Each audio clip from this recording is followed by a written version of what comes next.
theme song, Chris. It's the theme song. All things great. Good morning, everyone. Welcome to Economic Development and welcome to those on Zoom. Can you hear me all right on Zoom? Or is that still silent? No, that should be picking up. Ollie, can you hear me on Zoom? Might have to unmute that, is it? No, so that's the speaker there that would be speaking to. On Zoom, can you give me a wave if you can hear me? Yeah, cool. All right, thank you. Welcome, welcome, William. I'd just like to start with a whakatauki. Whakataka te hau ki te uru, whakataka te hau ki te tonga, ki a mā kina ki uta, ki mā kina taratara ki tai, e hei ake ana, te ata kura, hei tio, hei huka, hei hauhu, ti hei Māori ora. Just talking to Ollie this morning, when we say ti hei Māori ora, it's like we acknowledge the life force, the substance, we affirm all that good stuff. It's a great way to kickstart our meeting. So we'll start with apologies. Me Paula.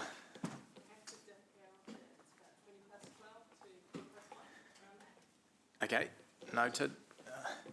Dave and Mark have sent their apologies, not that they get recorded, but they're very diligent like that. Sorry, Martin, you're on mute.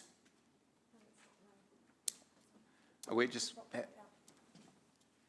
Sorry, it's a technicality at our end, Martin. We can see you, but we can't hear you. We're just working on that. I'll come back to you. Also, colleagues, today all the motions are around noting and receiving, so we can have as much democracy as you would like and finish at 4:30, or we could potentially finish by lunch. I'm in your hands, but I will just note that.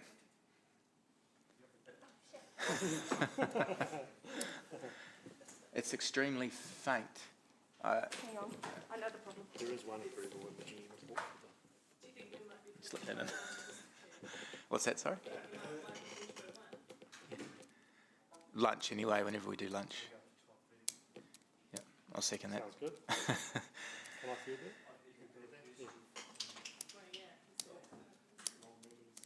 that? Am I still quite faint on Zoom?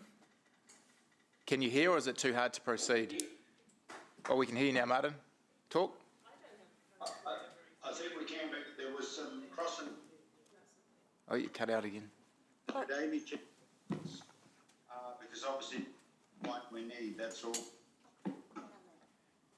Sorry, I lost half of that, Martin. Just say that again. I hear you perfectly. Previously, there was some other interference coming, I think, from the city secretariat benches. Okay. So there's some cross-talk. Okay. We can hear that perfectly. All right. Maybe Manga Tapora and Maxine will confirm. Yeah, we've given them a stern warning. No, that's fine. We hear you now. Thank you so much, Mr. You're a wonderful chair. Hey, was there any apologies from Zoom? None. Okay. I'll move that those apologies that we've received be approved and accepted. Seconded by Councillor Ewan. Thank you. We'll go to confirmation of agenda.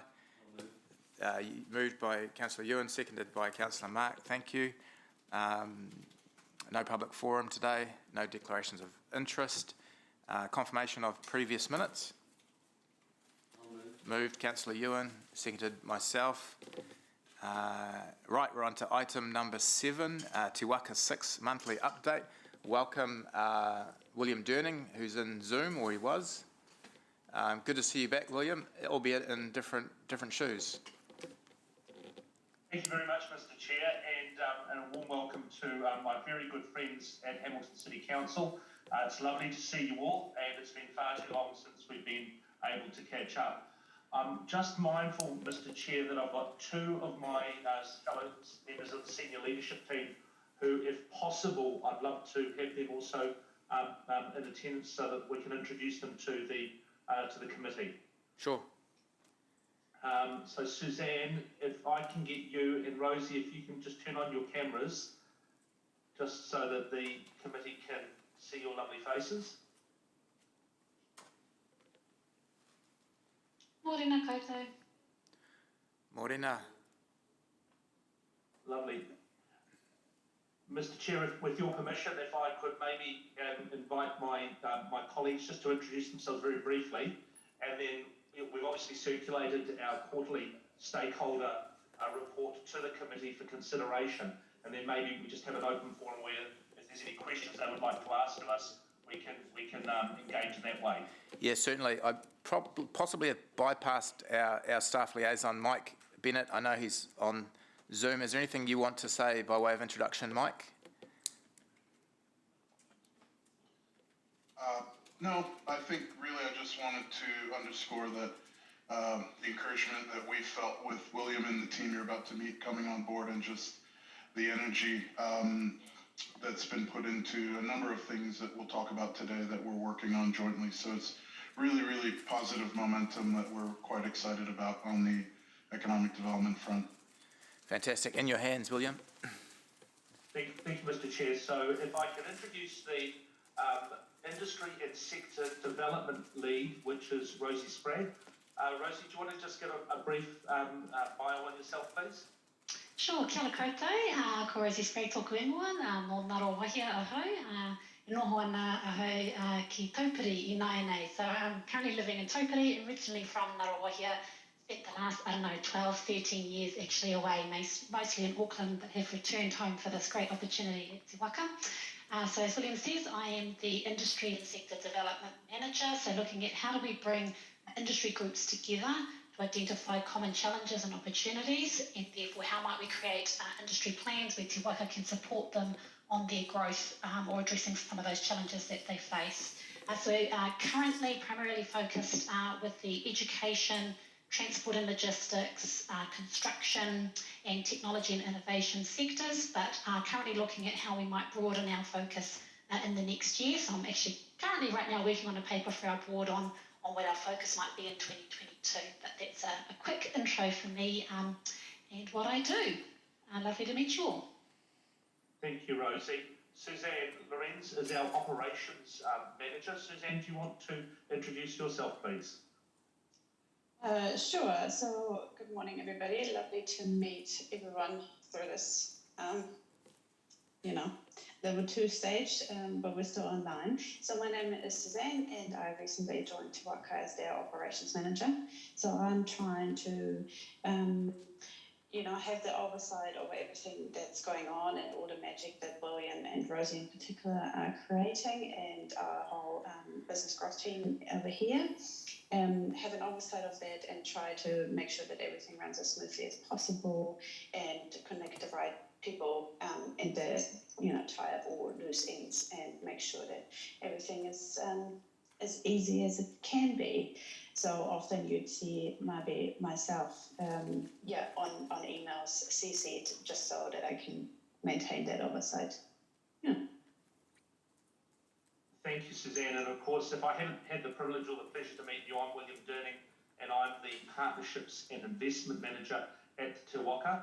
And I'm the third component which makes up the senior leadership team. So myself, Rosie and Suzanne are the ones that sharpen the pointy end of the stick, which gets activity and economic development done across our region. For those of you that may not be aware, I had a time at the Waikato Chamber of Commerce as their Chief Executive, and had the real privilege to work closely with Hamilton City Council at that time. My role was around particularly leading the regional business growth team, which is the team of business advisors who for over a decade now have been delivering the, first of all was under NZTE, but now comes under MBIE's regional capability vouchers and the Callaghan funding vouchers, which of course help businesses to grow with support from the government and to be employing more people and taking New Zealand to the world. The other side of my role sits around the investment side of things, and that's obviously around investment attraction and how we get great businesses to come to our particular part of the world, adding to the work that has to be done. So just in the last part that I would make the comment on is the three of us really, as I say, we are the leadership team. There is still some work being done by the board around the last component, which would be around a general manager / CEO. But the nice thing for the City Council is, and you councillors in particular, is that if there's anything you're needing, any one of the three of us can help, and invariably you'll find that any one of the three of us will be involved in the questions that you ask. So the value for money that you're getting by your very grateful support of Te Waka is that you're getting three great brains for the price of one. And with that, mindful that I'm sure as councillors you will have read through our quarterly update and you'll have some questions that you'd like to ask. Thanks, William. Great. You could sell ice to an Eskimo, as they say. I'm not allowed to say that anymore, I don't think. Councillor Mark, with your first question. Well, a declaration of interest, potentially. I do business mentoring which is part of Te Waka, so I just wanted to make that known. Noted. All right, thank you for that. There doesn't appear to be any. Oh, we've got one from Councillor Maxine. Thank you. Just dealing with the unmute. I welcome Rosie and Suzanne, and lovely to see William in a different role, and expect nothing but the best from all three of you.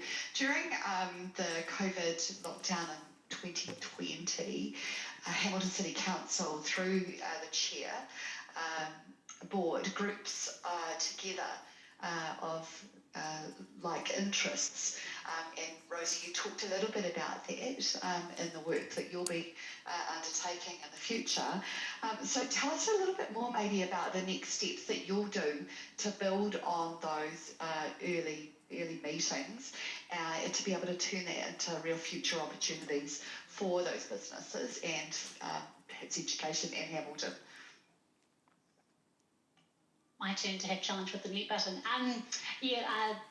Happy to talk to that, Maxine. So I guess in the specific areas in the logistics and distribution space, we'll shortly have a freight action plan that we've partnered with Ernst & Young and had a number of industry players co-fund that. So we'll actually have a report which will be made available to yourselves that actually speaks specifically to what that industry is looking to achieve for the Waikato region.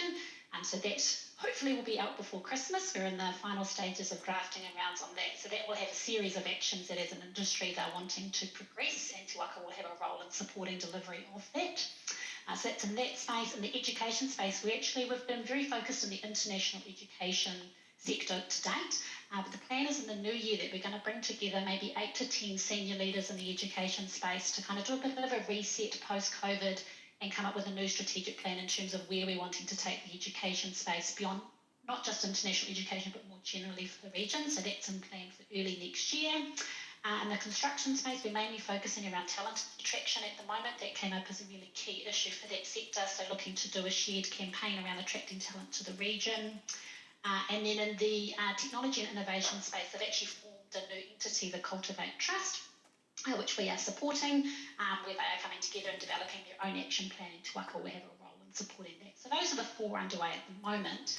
As I was saying, we're actually planning right now in terms of our sector engagement for next year, so I'm expecting we will bring together other sector groups. The key themes that are kind of coming up for us are around enabling infrastructure, so where there's critical infrastructure needs, talent and skills attraction is key for all. Sustainability and decarbonisation is an increasing conversation, and we're supporting the Waikato Regional Council with their decarbonisation tool work, which brought together a bunch of industry recently on that, so we'll continue to support that space. And in the last space around innovation and productivity, so looking at maybe Industry 4.0 and a bit more engagement with the manufacturing sector there. But that's all thinking at the moment, needs to go to our board for approval. But certainly we'll be doing more work to bring industry together, but also wanting to move more into the action plan, the delivery, because there has been a lot of those forums already. Wonderful, that sounds really exciting, and I'm looking forward to seeing some of your outputs. Great. Thank you. Thanks, Maxine. Thanks, Chair. Councillor Wilson. Yeah, thanks, Chair Ryan. It's nice to meet the whole team. A particular hello to William. You have a great reputation. I'm looking really forward to working with you in your new capacity. William, I think it's best directed to you, is just your feelings of the ongoing challenges regarding funding for Te Waka.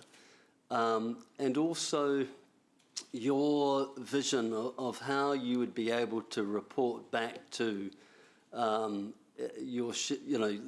council, being able to measure the economic benefit and growth that Te Waka is actually generating and enabling.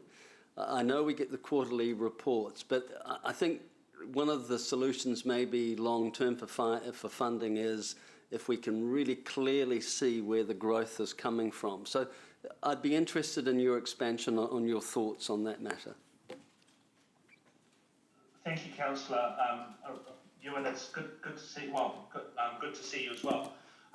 What I would say in that space is we need to balance a very fine line between talking to you as obviously our stakeholder partners, but also as you would expect us to do, which is actually doing the work. We have a very small team. In addition to Rosie, Suzanne, and myself, we have then the business growth team, which I don't need to tell you are full noise at the moment, dealing with a large number of businesses that approach us every day around assistance for the capability funding, which is very limited, and that's fine. We accept that. With regards to the engagement, yes, we've obviously got the specifics that we've set out in the partnership agreement. What I would like to sort of suggest is that obviously as partnerships and investment manager, I'm more than prepared to be spending the time working with you from a grassroots up perspective around the issues that are important to Hamilton City and how they then relate to the broader region, which is no different to the same offer that I'm giving out to the other 11 territorial authorities that make up our sort of stakeholder base. With regards to actual, with regards to where this could go, I would like to say that my intent, particularly around the funding, is this in some ways is not different, not unsimilar to when I moved into the chamber. You have already backed us. We need to work with what we've got. Once we've actually got those, you've got your increased confidence in that of your local government peers, then we can sit around discussions around what further things you would like us to be working on, and then obviously how that is to be resourced.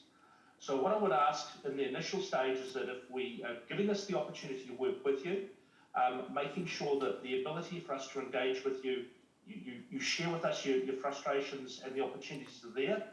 Accept the fact that with a very small team, we will need to work hard in order to effect change and to show you deliverables. And then once we've got those results on the board, so to speak, when we then come back to sit down with you around how we can do more together, that funding option then has some context to it. So I don't know if that helps answer your question, Ewan. I'm sort of keen to sort of get more. Yeah, I wonder, Mr. Chair, if I could ask the question slightly differently. Sure. William, are you confident that you currently are able to measure everything that you do? As in, be able to articulate and say,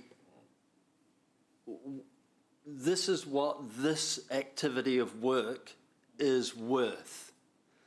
As in, we're doing this, we're doing that, and we're doing this, and we're incredibly busy, but we've measured it, and it's worth X to the city or the region as an economic enabler.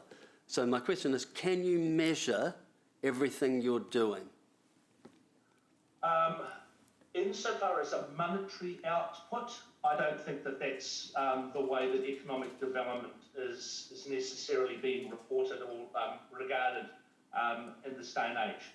What I would say is we're very focused. So if you refer to our quarterly update with our plan on the page, that is very specifically shows the areas where we are spending a lot of time and a lot of focus with the work that we're doing. And if it doesn't fit within those parameters, while we won't ignore it, we will certainly question as to whether it needs to be worked on immediately or whether it's something that we need to come to at a further time.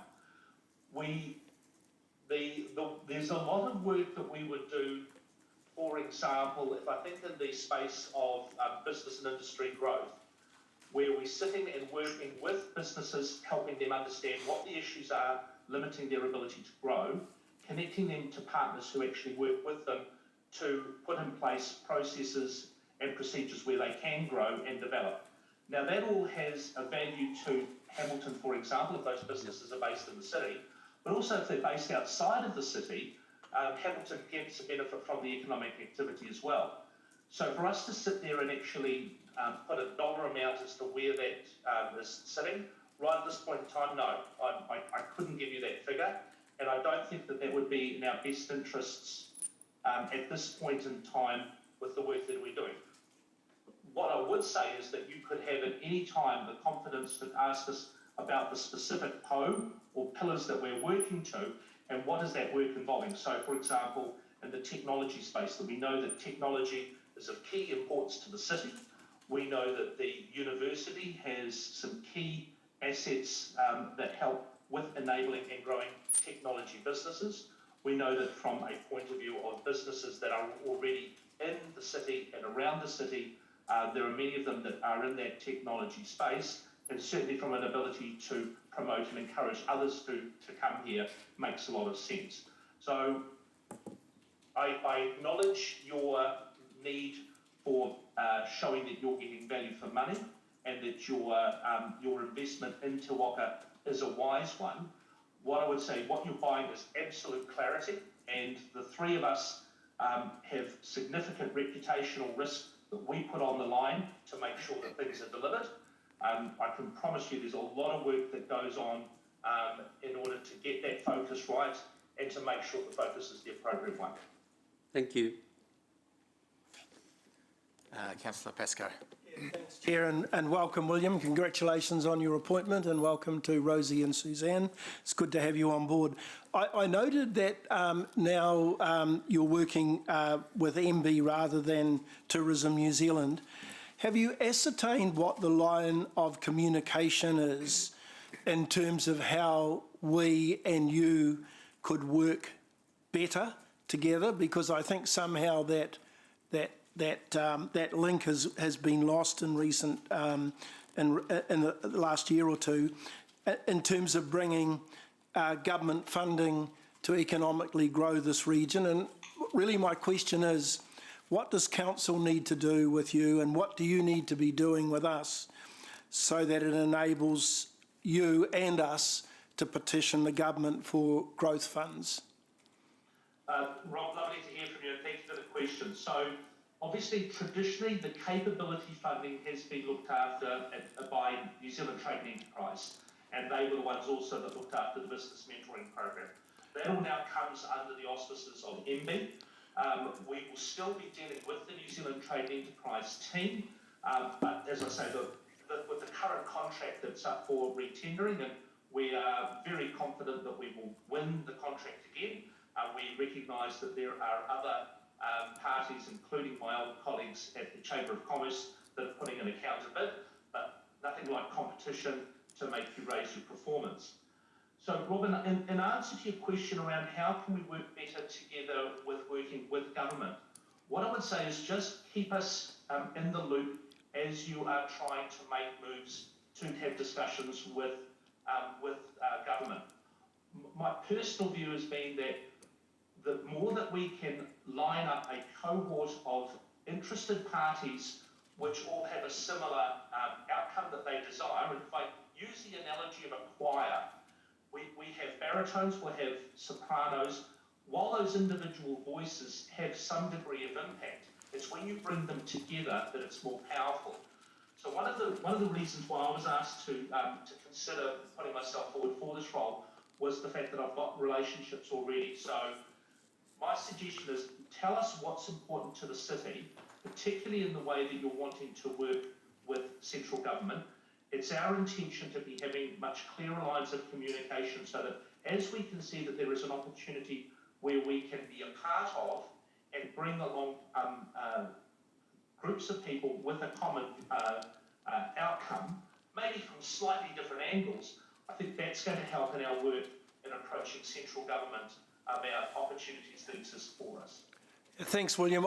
I'm really thinking about bigger tranches of funding than the funding that you've traditionally had for that business enablement, given that there appears to be some appetite for central government to spend at the moment and spend, large amounts of money hitherto in areas that they hitherto haven't invested in terms of areas outside of Wellington.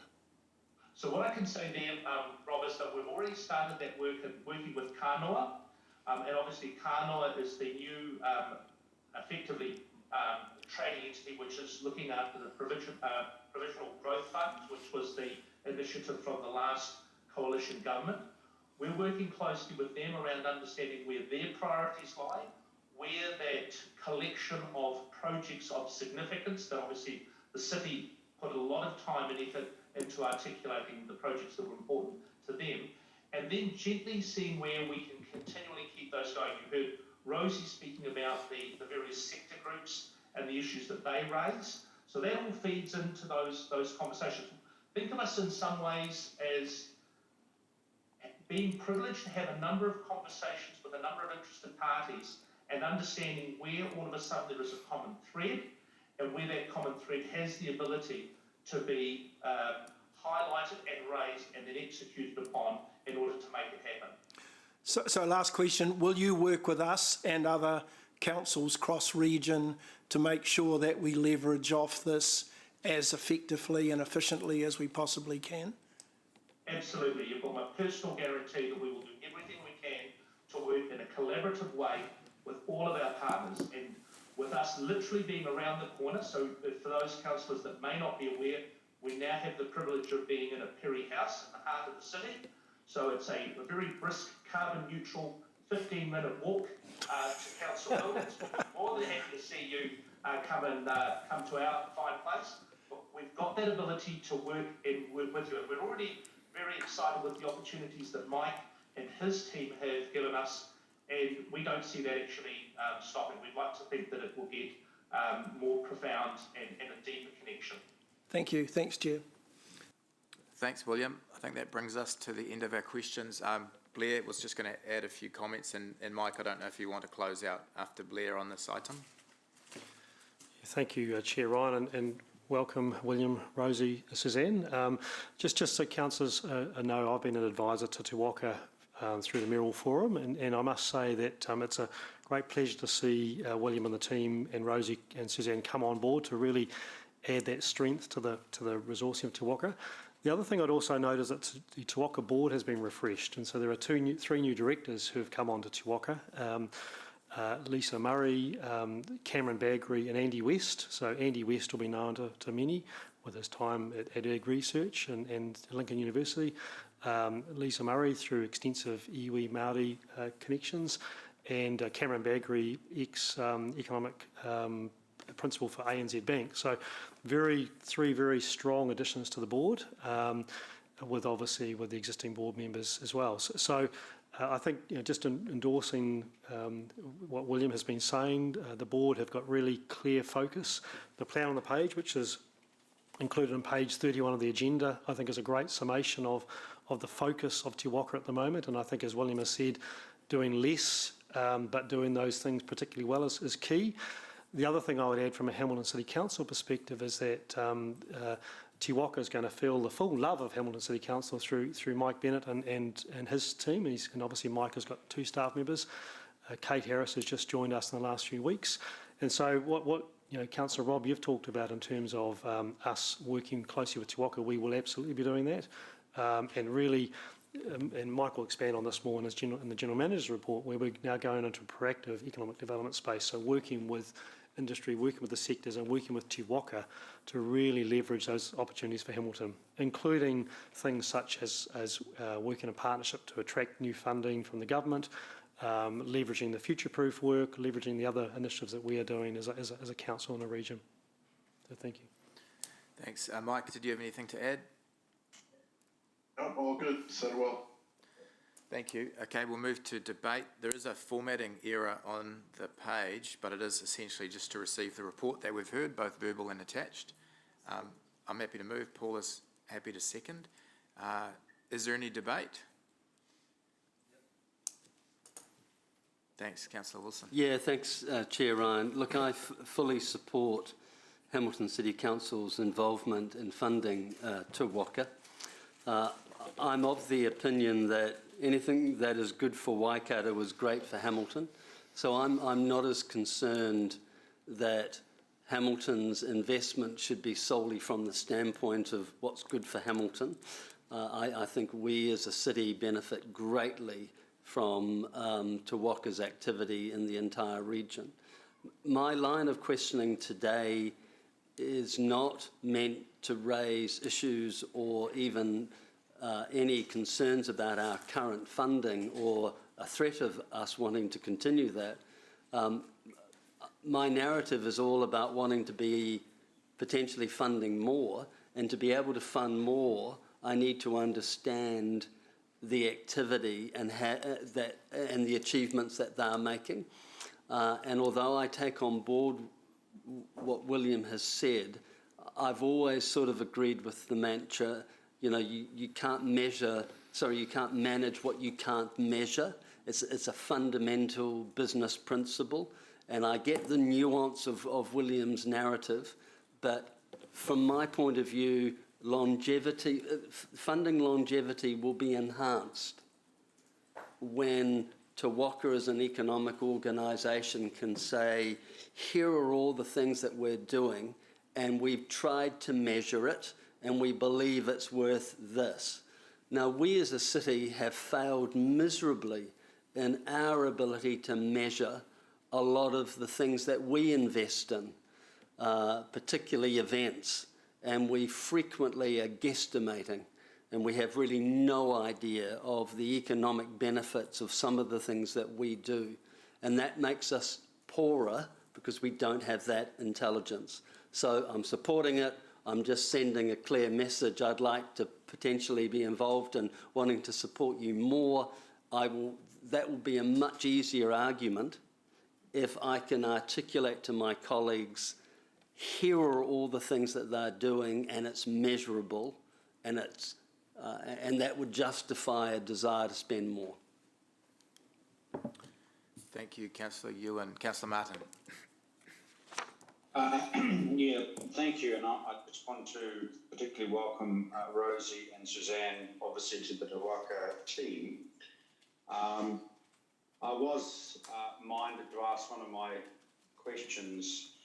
Can William Durning confirm that throughout his professional life he is active with incredible vision, foresight and professionalism? And I certainly reflect he was the chief executive of the Waikato Chamber of Commerce, the very professional ongoing relationship we enjoyed with that particular organisation, and he is sorely missed from that organisation from my point of view. Putting that aside, that's for some other discussions. I just want to really compliment William and your team for this report and for the vision and energy that you and your board are bringing to Te Waka. And I certainly endorse what Councillor Wilson has said. I think we are now, dare I say it, we have something really special in our hands, finally, I think.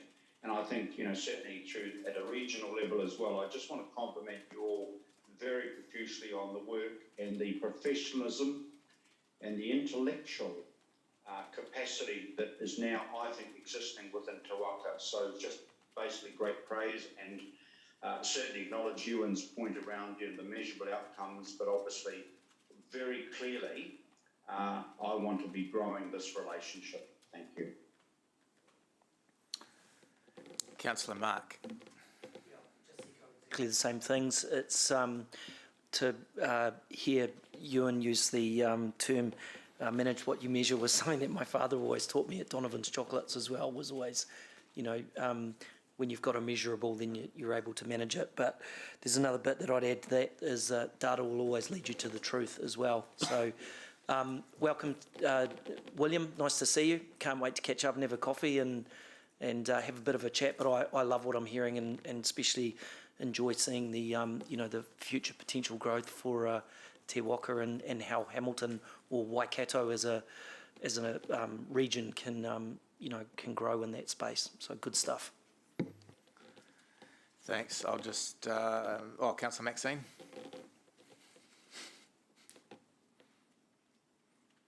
Thank you. Thanks, team, for coming along today and introducing yourselves. And I welcome a real refresh of Te Waka. We've gone from a time of talking about what we need to do and are really now poised, and I can see that we have the potential to really be able to show the country the power that belongs in the Waikato and Hamilton as a base. We are a large contributor to the GDP of New Zealand, and it's really timely that we show the kind of power and the talent that we've got here in Hamilton. And by welcoming you all into these roles, we'll be able to demonstrate that really easily, I think, to government and other funders who will be able to see the way that we can work in unity for the betterment of our city, our citizens, and ultimately the country. So thank you very much. I look forward to the wonderful outcomes that I have no doubt that you'll be able to put behind. Thank you. Thanks, Chair. Thanks, Maxine. Mangai Te Pora. Ngā mihi, thank you, Mr. Chair. Look, I just want to also congratulate the team for coming on board. It's such a refreshing thing to William here, the key taking a team and allowing us to find out a wee bit more by allowing them to introduce themselves. I really just wanted to reiterate what has already been said.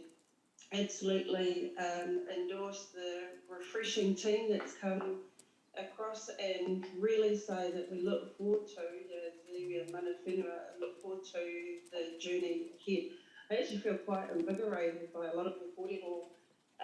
William, I don't think I've heard somebody give a personal guarantee into the commitment and offer to walk the team 15 minutes across the bridge, but that we look forward to meeting up in the middle there. So just really thanks again for the report, and look forward to all of our money ahead. Thank you, Mr. Chair. Thank you. Just a few closing words from me, and agree with all that's been said. I had the opportunity to go to a lunch a few months ago where the Minister of Economic Development, Stuart Nash, was presenting and was unashamedly asked by Te Waka for some support, and he said no. Basically, we had to do it within our own remit of council funding and private equity, and Te Waka have taken that on the chin and refreshed and reframed with what they've got. So we acknowledge that, and let's show them what we can do, and fan the flame of the what's in your hand. I think you mentioned, William, and certainly we'll support you, and look forward to seeing great outcomes from small beginnings. So we'll go to the vote. Those in favour? Just hands on Zoom. None against. Thank you. Carried unanimously. Thank you, team. We'll see you again soon. Just when Mark was talking about data will lead you to the truth, I found some truth this morning. To have this room, apparently we need 10 litres per second per person. And if you follow that data, it'll lead you to the truth. That is Chris Allen. He was quite proud of his air revelations in engineering this morning. So yeah, shout out to him. Yeah, 10 litres of air per person per second in the room. That's why the doors are open and the wind's blowing and aircon's chilling. And anyway, good for the aircon geeks. We're going to go to the Chair's report on page 13. I'll largely take as read. It just probably reflects something that Maxine said in her last comments. We've gone from a sort of a delivery or an accumulation, a collating, a clarifying, to now we're moving into the delivery execution arm, and that was sort of tried to be reflected in the Chair's report. So there's also some commentary from Councillor Wilson and Deputy Mayor Taylor. So if there's any questions from either of us, feel free.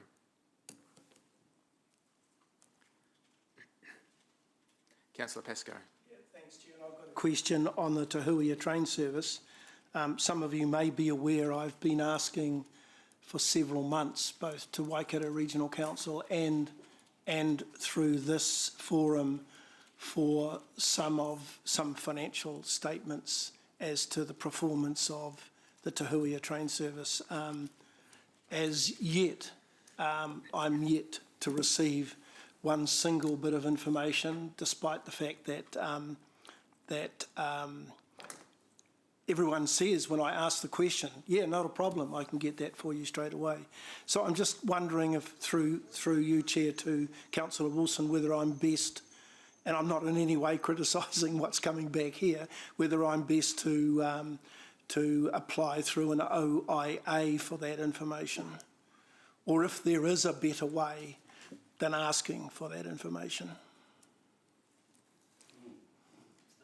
Look, I don't believe that it should ever require an elected member to file an official process to get information that you are absolutely entitled to have. I too am a little frustrated that we frequently get told, yes, it's available, but I've yet to see a financial summary, even at the right committee within the Waikato Regional Council, which is a different committee to the governance. They've split the two off.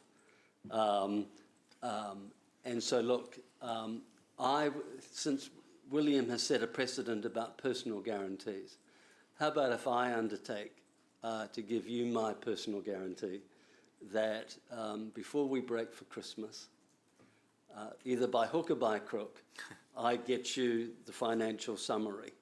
I think it will be ugly reading, but you're entitled to that information, Councillor Rob, and I'm sorry that I haven't got it to you. No, and so look, my question is not a criticism of you, no. And I know what the results will look like, particularly over the last couple of months. So perhaps if I'm asking for detail around that, I would like to see some detail up to the date that the lockdown occurred and the train service stopped, because I fear that we all know what it will look like past the lockdown. So it's really a matter of part of that measurement that we were talking about, measurable outcomes that we were talking about before. So I wonder, Mr. Chair, if it's not beneficial that we add a small addition to the resolution that will accept your report, that the committee passes an instruction to the GM that within 7 days that Chris Allen provides sources and provides the financial summary of Tahuia's performance from commencement till the recent lockdown. Till the August lockdown or something like that. Lockdown, yeah. to be delivered to all Hamilton City Council elected members, but particularly to the Mayor and Councillor Rob as Chair of Finance. So then there will be a formal resolution resolved, and our good staff will just make sure they get it done. Yep. Is that within our remit? We can do that? It's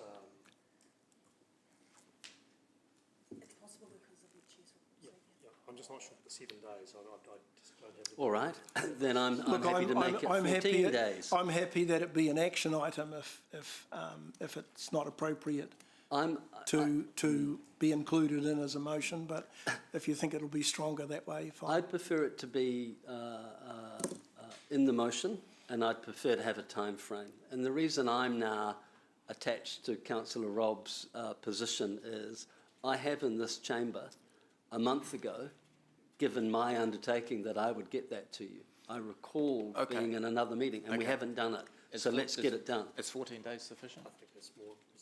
Right. Okay, happy with that? Yeah, We'll craft that up. because we're not wanting to hide, I'm not hiding anything. Yeah, no. And I'm happy with 14 will be a very short period Yeah. compared with the length of time I've been You've asking for already that waited. information. You're just enough. about to be due for your next quarterly report by then, because it's only till August. Do you want to limit it to before lockdown if they've got more up-to-date Well, information? they could also give us the post-lockdown, but you can't measure. If you're wanting to measure outcomes, there's really nothing to measure post 18th of August when the service presumably stopped anyway. Yes, And but the funding didn't. So no, I realise that. There I are still realise that. significant Yeah, holding costs. Yeah. Yeah, okay. Yeah. Yeah. So maybe two sets of financial data. Blair's just going to craft something up. Okay, We'll have a look yep. at soon. Happy Is there any for other questions on That's the chair's that report? was my only question. Thanks, Chair. He's in time. Okay. There was another question, but it's gone. Councillor Martin. Yes, I just, obviously I'll make commentary about Te Hui and some other aspects. Just a query on the, our Mayor and Deputy Mayor have been working alongside the HBA General Manager, and that's a very good example of a cooperative professional relationship, just as we've experienced with William Durning, the very professional relationship we have with Te Waka. Mr Chair, through this report, is there any occasion where we as a committee or yourself and the Mayor might want to have a look at some other organisations in terms of how we can ensure that we maintain a very cordial, respectful, professional relationship? Yes, did you have anything? I'm using the HCBA and Te Waka as two really showcase examples, right? Because I just want to work out that we've got one or two other stakeholders that we probably need to, in my view, probably just calibrate perhaps. And I'm happy to go offline and have an offline discussion with you, Mr Chair, with my views. I certainly don't want to in any way get into any reputation damage because I deeply respect all the organisations we have to deal with. Yeah, I hear what you're saying. I think we will take that offline and try and find an approach that might work. Martin?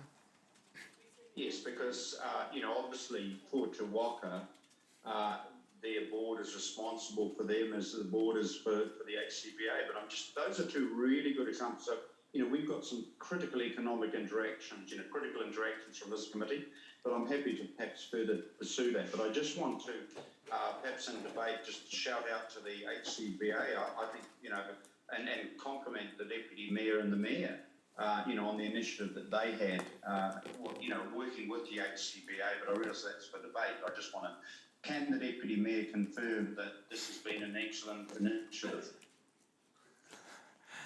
He's unable to take your call at this time.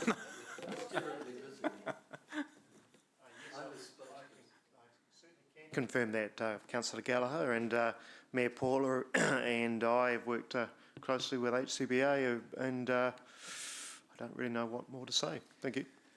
Fantastic. Have we got any close to drafting? We're just going to pop up that recommendation for Rob and Ewan, if you're happy with the wording.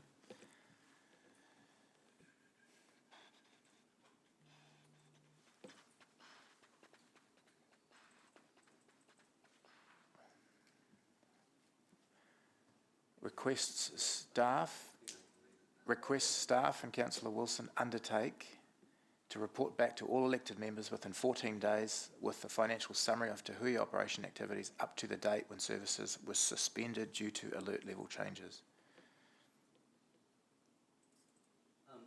I'm just wondering, I would also like to, we should note the C, because that's the financials, that's important. But surely a C should be also acknowledging sorry, Martin, sorry, there is no C. That's the next recommendation that you can see on your screen. It's just the top one, A and B. Yeah, Mr Chair, I'm proposing a C. Oh, okay.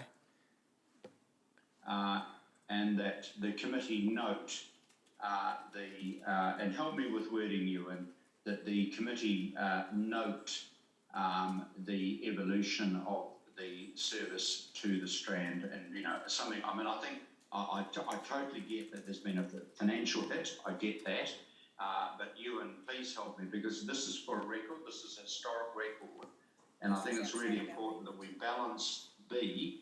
Totally get that. That's our role economically, but don't tell me economically it's not going to be good news for the city to get this to Because it's not within the ground. for the improvement of the service. Okay. Sorry, I'm just going. Amy's just saying that we're actually just going slightly outside our remit with the committee, even noting, Martin, but perhaps you could speak to it in debate. Well, I would say noting the potential economic benefits to the Waikato of the expansion of the Te Huia service. She's allowed your wonderful, what's the word? The word potential economic benefits, all right? Crafting, yes, very seasoned, advanced. Well, if we can just put potential in front of economic, because obviously there's still a bit of work to be done, but I'll speak to C in debate. Okay, all right. You happy with Councillor Wilson and Pascoe? Yeah, I think we decided that we probably wanted to see financials up to maybe the 31st of October also. Since that discussion, I've also thought that maybe we should be looking at budgets now for the ensuing year, given the new level of service. But I'm asking for too much in one go here, so... help me, where does Te Huia report to in terms of normal committee? Infrastructure. Okay, we might be going a bit wide, but perhaps we could... Blair, just say... Look, I'm happy with... I think if I can get that, if I can achieve that, if I can achieve that... but you secretly enjoy it. If I can achieve that today, I will be very happy, and I'll work on some further improvements as time goes on. Councillor Robb, you'll note that we've suggested that Councillor Wilson is part of that conversation with General Manager Chris Allen. I imagine they'll be able to explore what is possible. And he did say by hook or by crook, so... All right, we'll go to debate. It's been moved by Councillor Wilson, seconded by Councillor Pascoe. As the mover, would you like to say anything, Councillor Wilson? No, other than I think this is totally appropriate, and I will work hard to get it done as soon as possible. Rob? Look, I'd like to thank Councillor Wilson for being obliging with us. We talked in the last debate about measurables, and this is one of those measurables which I think has been lacking. Hamilton Ratepayers put $5 million into the Te Huia Fund last year for almost a whole year when the service wasn't provided, and the Waikato Regional Council effectively pocketed that money. So there has not been a great deal of transparency around that information being in the public domain. I couldn't find this morning, but there was a letter about 3 months ago to the New Zealand Herald from a person I don't know who seemed to have knowledge of a whole bunch of financial facts about Te Huia and what its trading result was. And that annoyed me even more, that a member of the public had access to that information at a time when I had been asking for it officially from the Regional Council. So, look, the data will help us get the truth, as Councillor Donovan alluded to in the last debate, and I'm happy now that we've got a stake in the ground, a stake in the sand, sword in the sand, that we can actually get that information and make it perhaps a little more publicly available from a reliable source, rather than whoever the gentleman was who got some information and put it into a letter to the editor of the New Zealand Herald. Thank you. Look, just a few comments in closing regarding the report and some of what this committee's about to achieve. It's been 2 years collating from, I guess, a standstill from Mayor Paula's portfolio allotments, and now we're starting to see the team resource up and actually move into some really cool stuff. So it's really exciting. And just also acknowledge, obviously, as Martin alluded to, the work that Councillor Wilson's done to get the Te Huia all the way into the CBD, which was one of the, the little things that makes a big difference. And the potential is huge. So just an acknowledgement to that. And also the work Deputy Mayor and Mayor Paul are doing with the hospitality sector.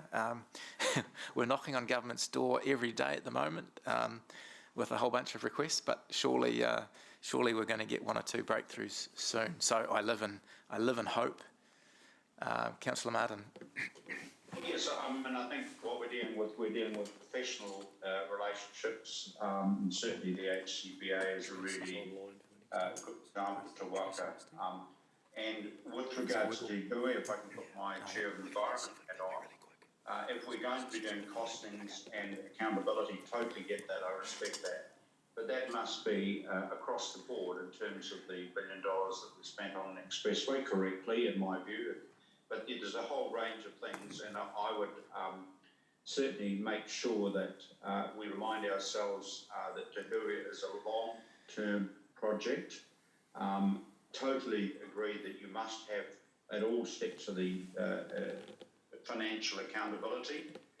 I would say in the Western world, certainly in Australasia, I think we need to continue to remind ourselves, if someone can point out a city in Australia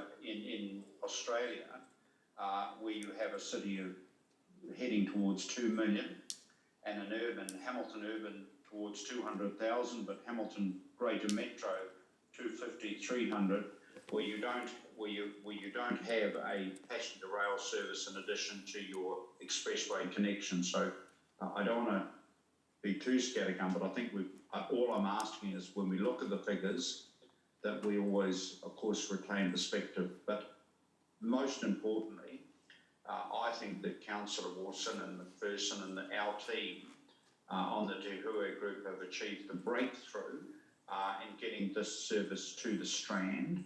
The next piece of good news, obviously, is the connection to Puanui, which is both the airport connection, as we know, but most importantly, it's the connection to the CRL if you want to change and join various loops and that kind of things. From an economic point of view, please correct me if I'm wrong, but long term, I think that a good passenger rail service between a city of 2 million and an urban area of 200,000 has got to be really good for our local economy, but totally applaud the great work that's been done in all these areas alluded to in your report.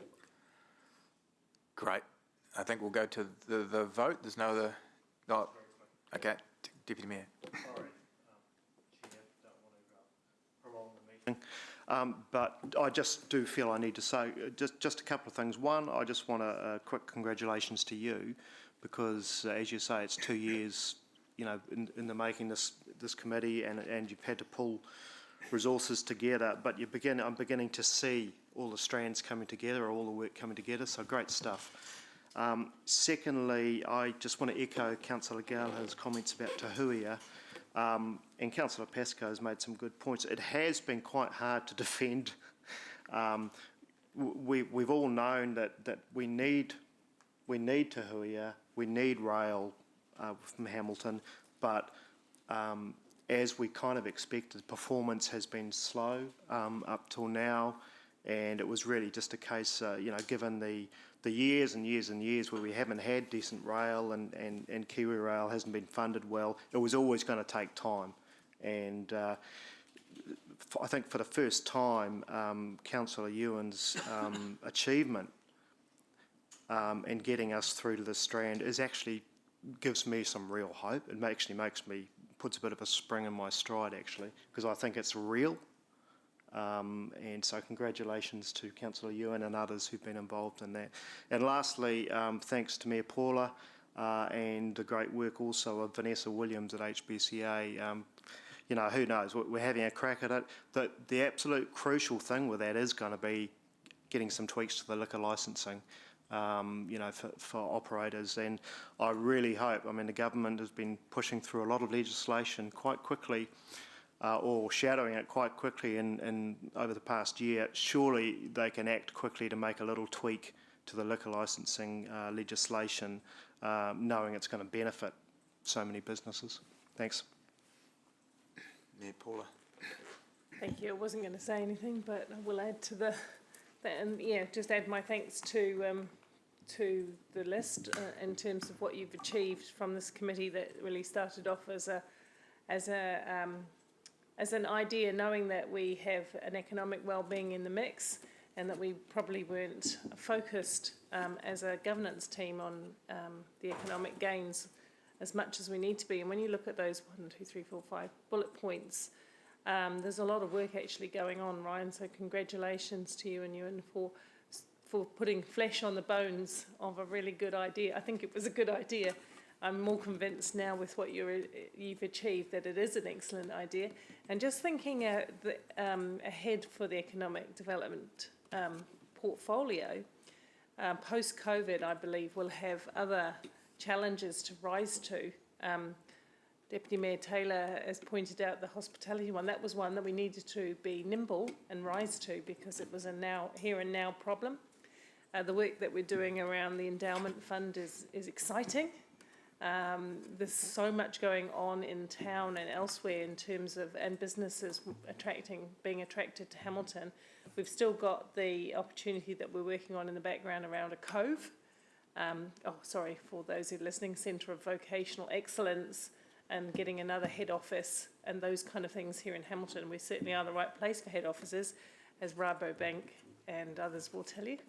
And thank you for the work on that. I think you're going to just get busier and busier as you hit your stride. So thanks to you both, and thanks for Jeff for working alongside me. A good three-legged stool that we were in helping hospitality get cracking again. And let's all go and enjoy that sometime quite soon, I say. Economic development is greedy. We want our fingers in everything.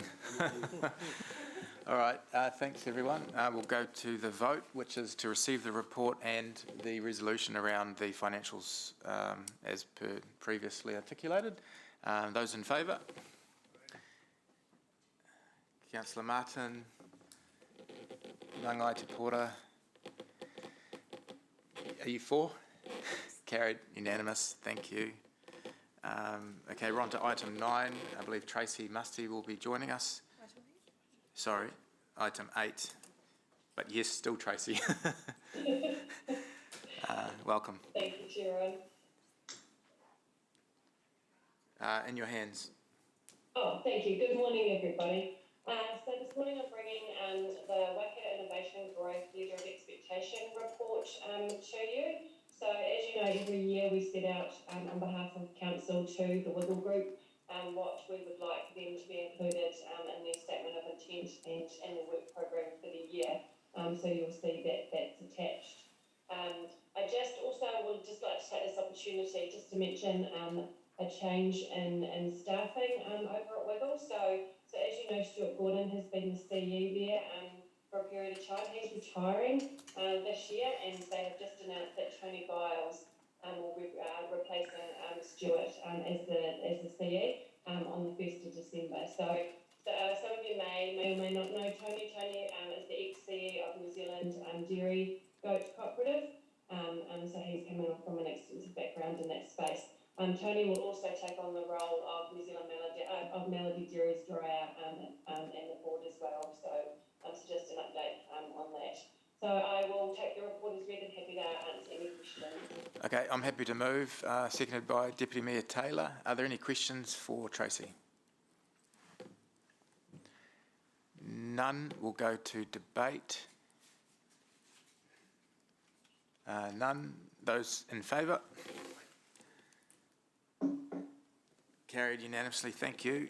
Tracy, we're up to item 9, Civic Financial Services. Through the Chair, just if I can just make a comment. Look, I know Tony Giles through his time at Dairy Goat. He's a fantastic CEO for the board of Wiggle and NZ Food to recruit.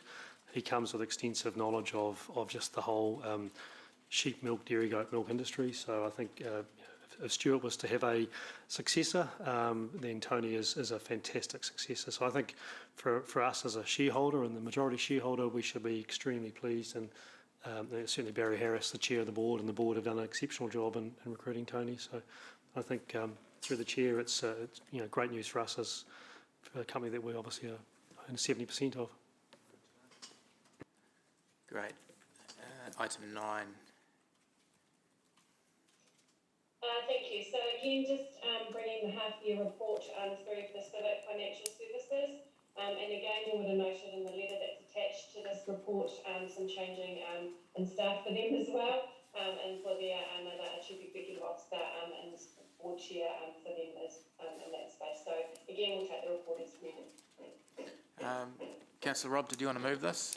I was going to ask a question. Sure. Tracy, each time this report comes to us, we sometimes talk about whether or not we should continue to retain our shares, on the assumption that at some stage there might be a market in which we could sell those shares. Is that still something that management regularly look at and consider? Yes, it is. Remembering this is, one of our biggest Kiwi superannuation schemes that the staff has as well. So we do actually have an interest in it from that perspective. So while it feels like it's a small shareholding, there obviously is a reason for us to want to still be a part of this. But yeah, absolutely, always looking into it. So do we have some influence then as a shareholder, as a minority shareholder, in terms of the way that the business operates and how well our staff's KiwiSaver accounts are looked after? To a certain extent, yes. So we obviously have all of the annual general meeting, updates and any changes in the board, and we vote for many of those things. So yes, we do. Okay, so for that reason, you're quite comfortable that we should stay in as a shareholder? Yes. Thank you. I think just through the chair, Tracy, my understanding when we looked at this some time ago, there's really no market to purchase our shareholding. It's owned by councils, and when some time ago, Tracy, I recall they made a call on funds. Hamilton City Council elected not to take up the call, so effectively our shareholding was diluted. And at that time, when we explored exiting the company, there was just no option to exit. So, sorry, the reason for my question, Chair, was whether or not other shareholders might find it appropriate to take our shares in the same way that we sometimes talk about minority shareholders in companies that we have an interest in wanting to sell their shares to us. That was the reason. But I fully appreciate your comments, Blair. Are you happy to move now, Rob? Yeah. Okay. I'll second. Question from Councillor Maxine. Kia ora, and Tracy, my question is similar to that, except a little bit different, and it comes from the staff as investors angle, and asks, do you believe that the performance of the fund stacks up when compared to other offerings in the market, and are those are the interests of our staff through that long-term investment well served? Gosh, that's a hard question to answer. Tracy, did you want me to take that one? Yeah.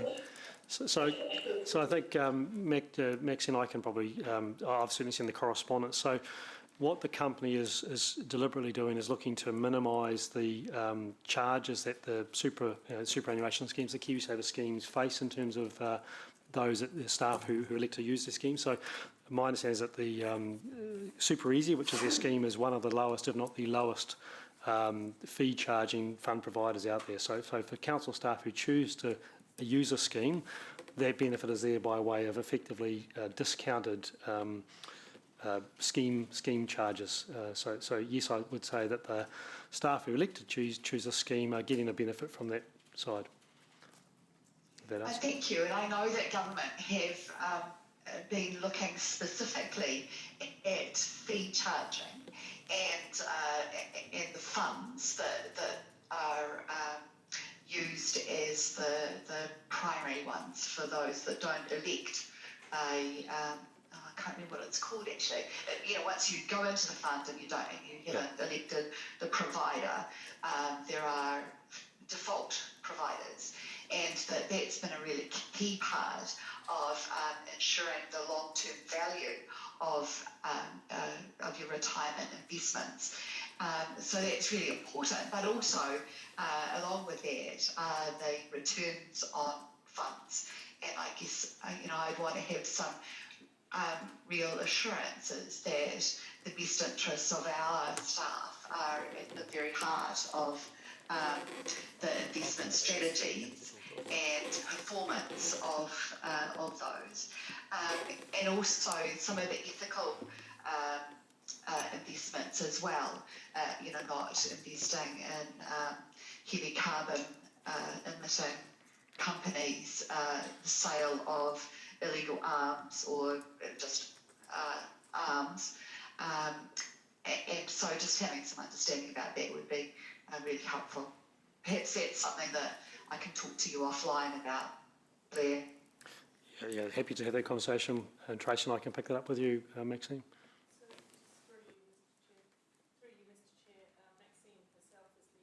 Is trying to work through some procurement issues, and that sits under the Finance Committee. I still think that's possibly another place for that conversation, unless it's just specifically these particular investors, because it's a wider conversation. It's a conversation about ethical investment and funding and who you use and how you use them. Or do you think it's best it's here? I think this question pertains specifically to our investment in civic assurance and the activities of that entity. So it's just this one company that Maxine's talking about at this time? Okay. So I just note, though, that there is an interconnection with that wider body of work. Yes, I would agree. Cool, thank you. And this was specific to KiwiSaver as well, I think. Okay. Within the, And of course, every individual employee can choose and opt out their own fund provider as well. Yeah. Okay, there's no further questions. It's been moved and seconded. Is there any debate? No. We'll go to the vote. Those in favour? Carried unanimously. Thank you. Thanks, Tracy. Thank you. I think, is James or Amy, are you presenting the next item? Item 10, page 45, International Relations.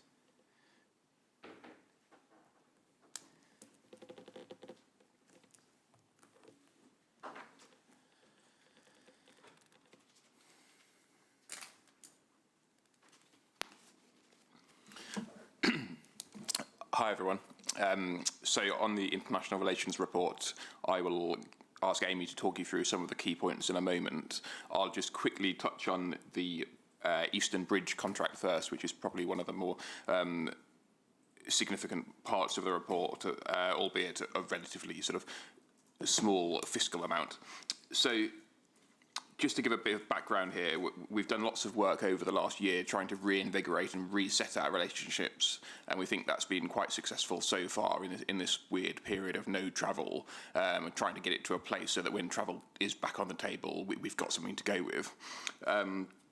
We think we've been quite successful so far at just building those relationships again, but really to take this to the next level, we think we need some extra resource, because so far it's been me, Amy and Councillor Ryan doing it pretty much as a sort of add-on to our day jobs, almost sort of evenings and weekends. So we need some additional resource, and also really we need some expertise. None of us are experts in international relations, and we're therefore delighted that Eastern Bridge, who are an international relations consultancy based in Hawke's Bay with a presence in Hamilton, have come to us and offered us their services, and we've talked through it with them and other people who work with them, and we're really impressed by what they offer. And we think that they can be a good sort of additional sort of string to our bow in terms of our international relations work. We're going to enter into a pretty limited contract over the next 6 months, just to sort of test out what kind of services they can offer us, how that works, how that fits with our existing work programme and with our wider sort of economic development work. And then we can decide beyond that what our future relationship might be with them beyond the rest of this financial year. So we're looking at about a contract of about $10,000, something in that ballpark. So it's relatively small. In fact, compared to what we were originally considering, which is getting an extra staff member in, it's actually far cheaper and better expertise. Anyway, that's broadly the Eastern Bridge update, I'll just pass over to Amy to talk you through the rest of the report. Great, thanks. So as James said, the work that we've done over the last 3 months has been largely following on from the previous couple of quarters. We've had meetings with most of our sister cities through this time. Our first meeting with Chengdu, which went really well. We discussed the opportunity for a tripartite between ourselves, the Gold Coast and Chengdu, and they were really interested. So some positive steps there that hopefully, should we progress with Eastern Bridge, they can sort of pick up and lead the economic aspect of that as well. Just, I guess, more generally, there's a few points slightly separate from our sister cities' work. So you may remember, some of you attended a briefing back in late August with Sir Don McKinnon on funding for the Le Quinoa New Zealand War Memorial Museum. So it was decided at that meeting that the matter would be discussed through the annual planning process. So that's been put through that process, and it will come up as part of that. Just to remind you, the funding for that was $1 per resident, spread over 3 years, so around 180,000 was the ask. Also had another approach from a sister city in city in China, looking to re-establish a relationship. We had a initial relationship with them back in the early 2000s. Again, that's something that we think Eastern Bridge will pick up.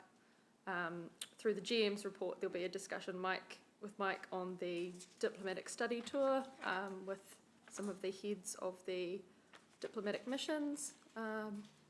And then, so some other interaction between Mayor Southgate and our sister city or friendly city in Ypres around the Armistice Day. Thanks, Amy and James. Is that the end of your report? Yeah. Can you confirm that although there's not much happening, it is potentially quite exciting? Absolutely. I will put my name to that. We're giving personal guarantees. Don't do it. By hook or by crook. Mayor Paulo. Preamble to where this has come from and why you're dealing with it, if that's okay. Yep, 30 seconds. So when I became mayor and I looked at the sister cities, a couple of which I was unfamiliar with, and I asked the question, are they still active, for the one thing? And the second question was, what is the co-benefit across them? So do we need to put some spark under them, or do we need to write to them and say, look, we just haven't activated for so long, is this still relevant? And there will always be a dictatorial relationship between sister cities and the mayor's office. That's natural and normal. But there seemed like a whole missing opportunity outside of the relationship to relationship issue to actually do some practical sharing of opportunities. And in the very limited time I had, I was able to discover some interesting things about, for example, Sacramento. And I wrote to them and to reignite, and found we had some commonalities which have never really been explored, one of which is a target around EVs in the city. Actually, they have a professional rugby team as well. So there may be some sporting alliances, just, who knows? And then we know our more obvious relationships and more active relationships with the visitation from the 2 Chinese cities. So I asked Ryan, because he was, I think you were enthusiastic, or whether I gave it to you. You're enthusiastic now, and that's the main thing, to look at the underlying factors of a sister-to-city relationship and consider how we get the best out of each other. And so that actually does need some active work. And so I want to thank Ryan and you guys for the work that you've done in getting this far, because there was nothing concrete around it, in my view. So I'm very supportive of giving it some more resource so that you can do more, and that you can, I'd like it to crack on, really, because I don't want to wait another 3 years and find that, we're writing another letter of hello to the mayors of the... hello. You're going to break into Adele. We all watched Adele last night. Wasn't she fabulous? Yeah. And just really get the maximum opportunity. And of course, it's a good fit with the Economic Development Committee. So thank you for that. And my relationship will still remain as that sort of figurehead of the relationship, but I think there's a lot more that can be achieved by putting it in the hands of this committee. So my question is, James, you were saying $10,000, right? And they will look at all of our relationships, not just the Chinese one, but the Sacramento, they will explore that further? Saitama? So we're still in discussions on the exactly how they're going to sort of spend their time most appropriately. For example, Sacramento, I'm pretty sure we will do that ourselves. We've got some things in Sacramento anyway, for example, through Mike Bennett. But then taking the China ones in particular, not off us, but taking some of the workload off us, will enable us to spend more, Amy and I and Mike, to spend more of our time focusing on Sacramento, so it will definitely be of benefit across all of the sister cities either way. Saitama, the Japanese one? Yeah, again, we're just in discussions around exactly what the focus will be, but we're certainly not forgetting any of the four. We're keen to progress all four. In fact, Saitama we are doing quite a lot with at the moment. We've been in touch with them in the last few days. I know there has an educational arm to Saitama, so I'm aware of little bits and pieces. So my other question, I guess, is that how we can assure that each sister city relationship has equal share of the resource or the time that we have, and also that we get equal benefit from the relationship. Both ends of the relationship get equal benefit, not more benefit to one party or the other, which I think in the past, which I think in the past has happened. Thank you. Question. Is that to shut me up? It worked really well, actually. Councillor Martin. That was a question, though. Oh, sorry. Sorry, it was. Answered? I know it was long. I mean, yes, absolutely, and I think Eastern Bridge will help to deliver us that, because we will give Eastern Bridge some pretty clear sort of marching orders in terms of what we're trying to achieve, and they will have the sort of, the contacts and the sort of expertise, like in Asia in particular, to kind of work out how we can get what we want out of these relationships. Cool, thank you. Thank you.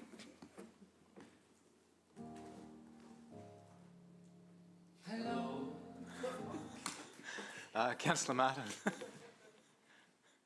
Yeah, thank you. I had some issue hearing some of that. Apologise, it might have been just a cross thing.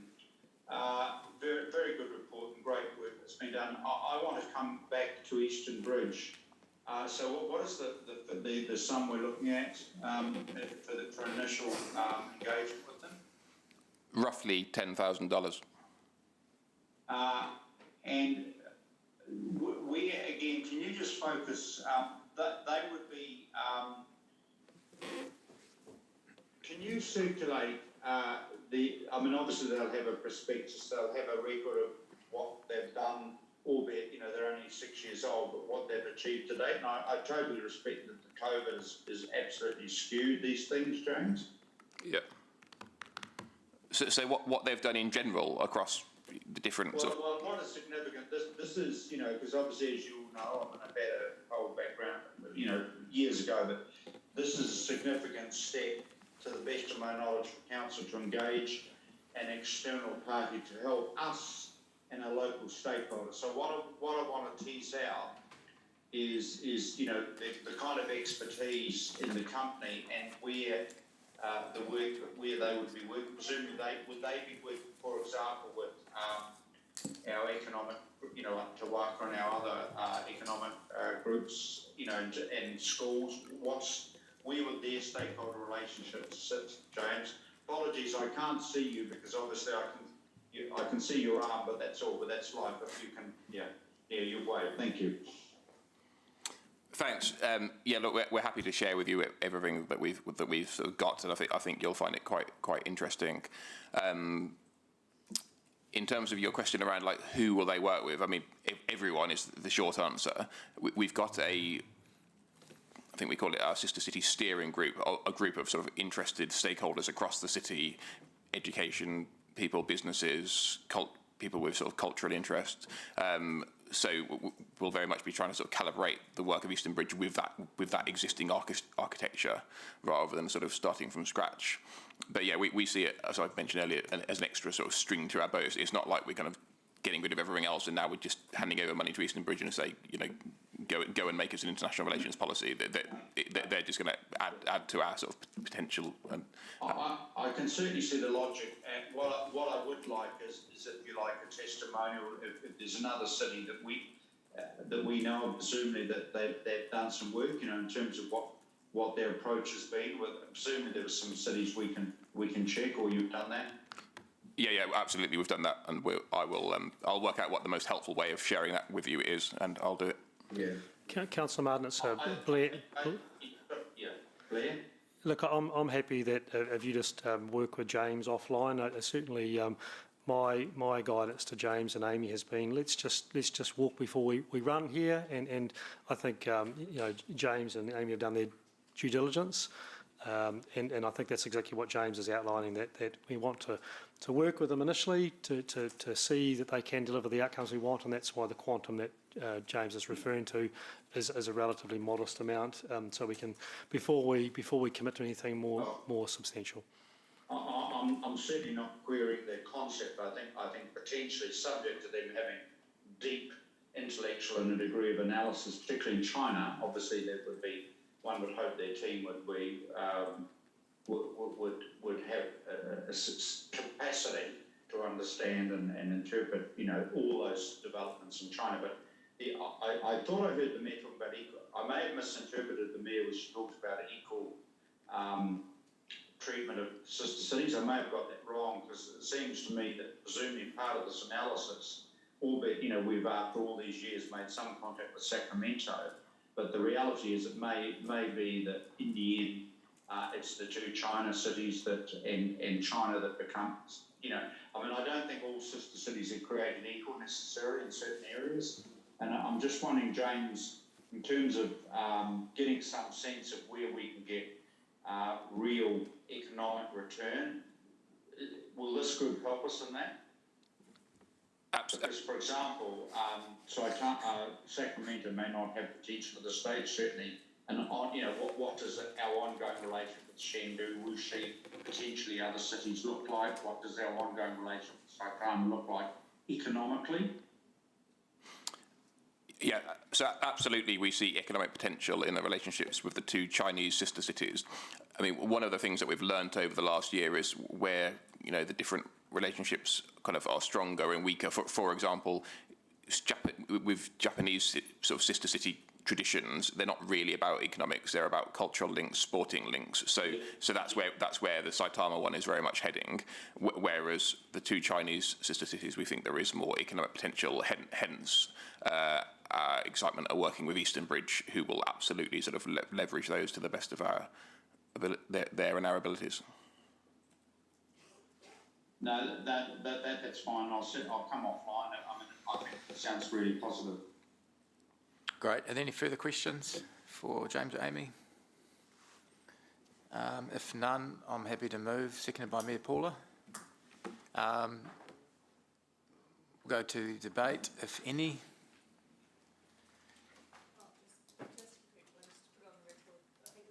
I think you're right. This is exciting. Well done for the work that you've all done to advance it. I think there's a lot to be gained from here, and I really want to have more than a shallow relationship or a ceremonial relationship. I want to have a working relationship with our sister cities, and that's what we're reaching out for. So thanks, Ryan. And just remind elected members too, this is going to be reported quarterly through this committee, so we're getting more visibility to how this is sort of all transacting. Councillor Martin.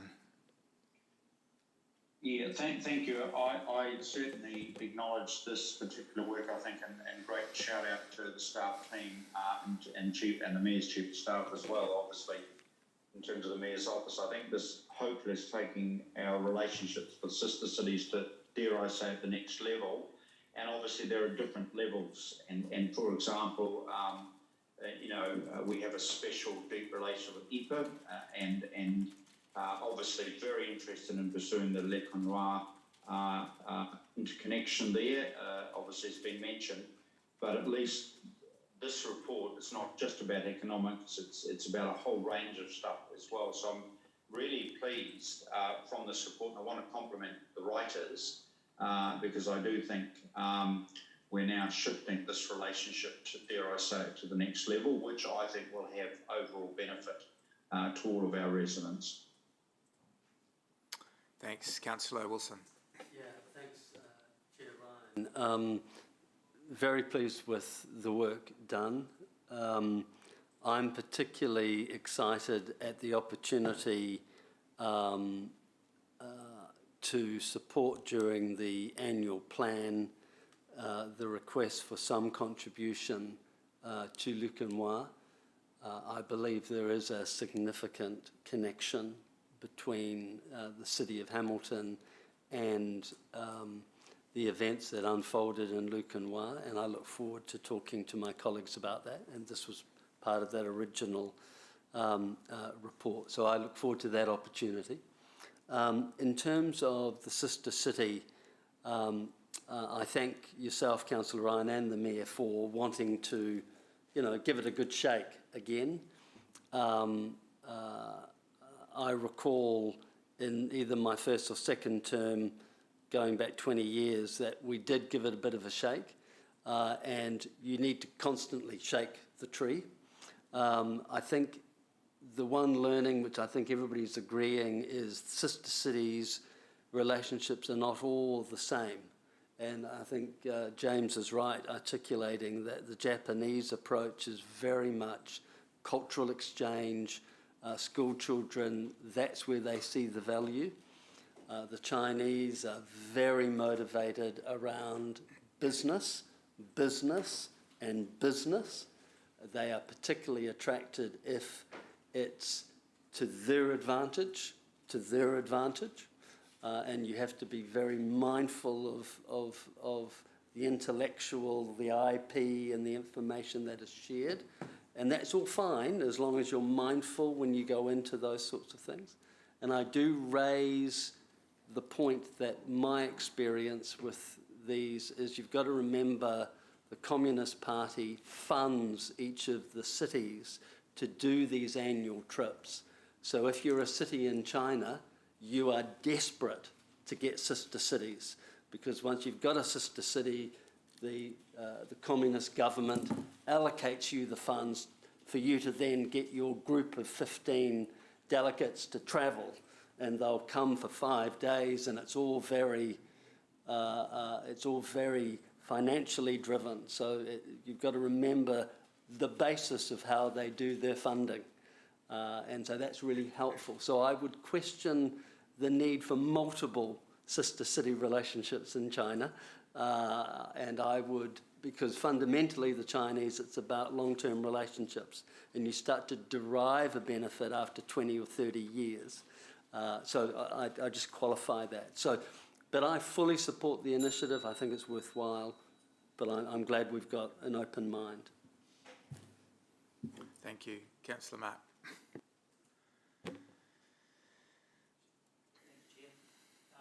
Great report, James and Amy. Through my own experiences, I've been on sister city exchange trips in the past, especially as a kid, led to my development in learning and being able to speak reasonably fluent Japanese. I ended up living in Japan for a short time, and also not far from Saitama, actually. So I'm familiar with that territory. I've been on numerous trade delegations to China, Japan and the USA as well. So what I'd like to offer, Blair, is to you and your team some assistance or overarching support somehow in helping us develop that economical piece to how we expand our relationships with those sister cities. I agree with Ewan, quality over quantity. Certainly always rises to the top. But food and fibre for New Zealand is a big piece that we could really take advantage of, especially where we sit here in Hamilton in terms of being agri-capital of New Zealand. So yeah, I think we've got a lot to offer. Thanks, Mark. Just to allow you entry into this very tight circle, could you just give us a sentence in Japanese, please? Arigatou gozaimasu, Ryan-san. Watashi wa Mark Donovan desu. Hajimemashite. Okay, we'll allow you in. Yeah, that's the most polite Japanese I can give you at the moment. I did work in a bar up there, and perhaps offline I'll teach you some other phrases that I picked up. Very good. Councillor Pascoe. Thank you. Yeah. I agree with Councillor Ewan. We should have a small number of sister city relationships, and we should tap those as they tap us to get the best benefits. I would say, though, that the association with China is two-way, that whilst we think they come out here to tap us like mad for business, my short visit to Chengdu a few years ago opened my eyes to the fact that New Zealand does very, very well in those cities. Indeed, at the time I was there, the New Zealand Trade Commissioner was actually domiciled in Chengdu, and we met through him a large number of expat Kiwis who were doing really good business for New Zealand. And just driving around the city, or being driven around the city rather than driving around the city, we saw a large number of retail outlets that were pretty much solely focused on selling New Zealand products. So there are benefits, two-way benefits that will come back from developing that. And I think the work that has been done in recent months is well timed, because hopefully if international borders do reopen, trade hasn't, trade stayed open, but if international borders reopen, then there's an opportunity for us again to go to China or wherever and take the university and some of the other business groups in this area to see where we can best develop meaningful mutual business between the two countries. Okay, those in favour? Carried unanimously, thank you. If it's all right with you, we'll take the next two items with Nicholas, and then we'll have a quick tea break. So we're up to item 11, page 51. And we've also got Tracy Musty online to support Mr Wells. Quarterly report on the financial status of the Municipal Endowment Fund. Happy to take the report as read. I'll move, seconded by Councillor Ewan. I'll just pause in case there's some questions. None. We'll go to the vote. Those in favour? Carried unanimously. Thank you. Next item 12. Thank you, Mr Chairman. This is a report that deals with the investment of the cash, if you like, of the MEF, which you may recall was around about $31 million, sitting as a fairly lazy debt offset on our books, and earning a very modest return. The proposal here deals with reinvesting that money in a higher yielding vehicles until it's needed for deployment into property development in accordance with the action and management plans approved for the MEF. So effectively a treasury function.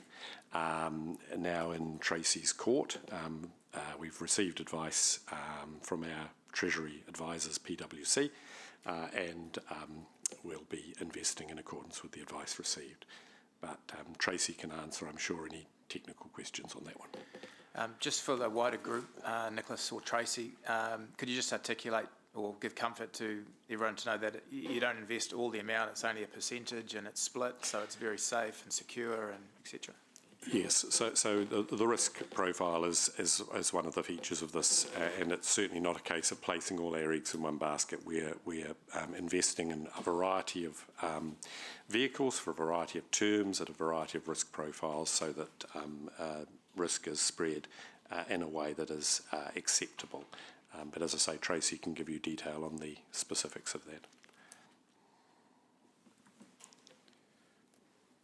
Tracy, did you want to add anything?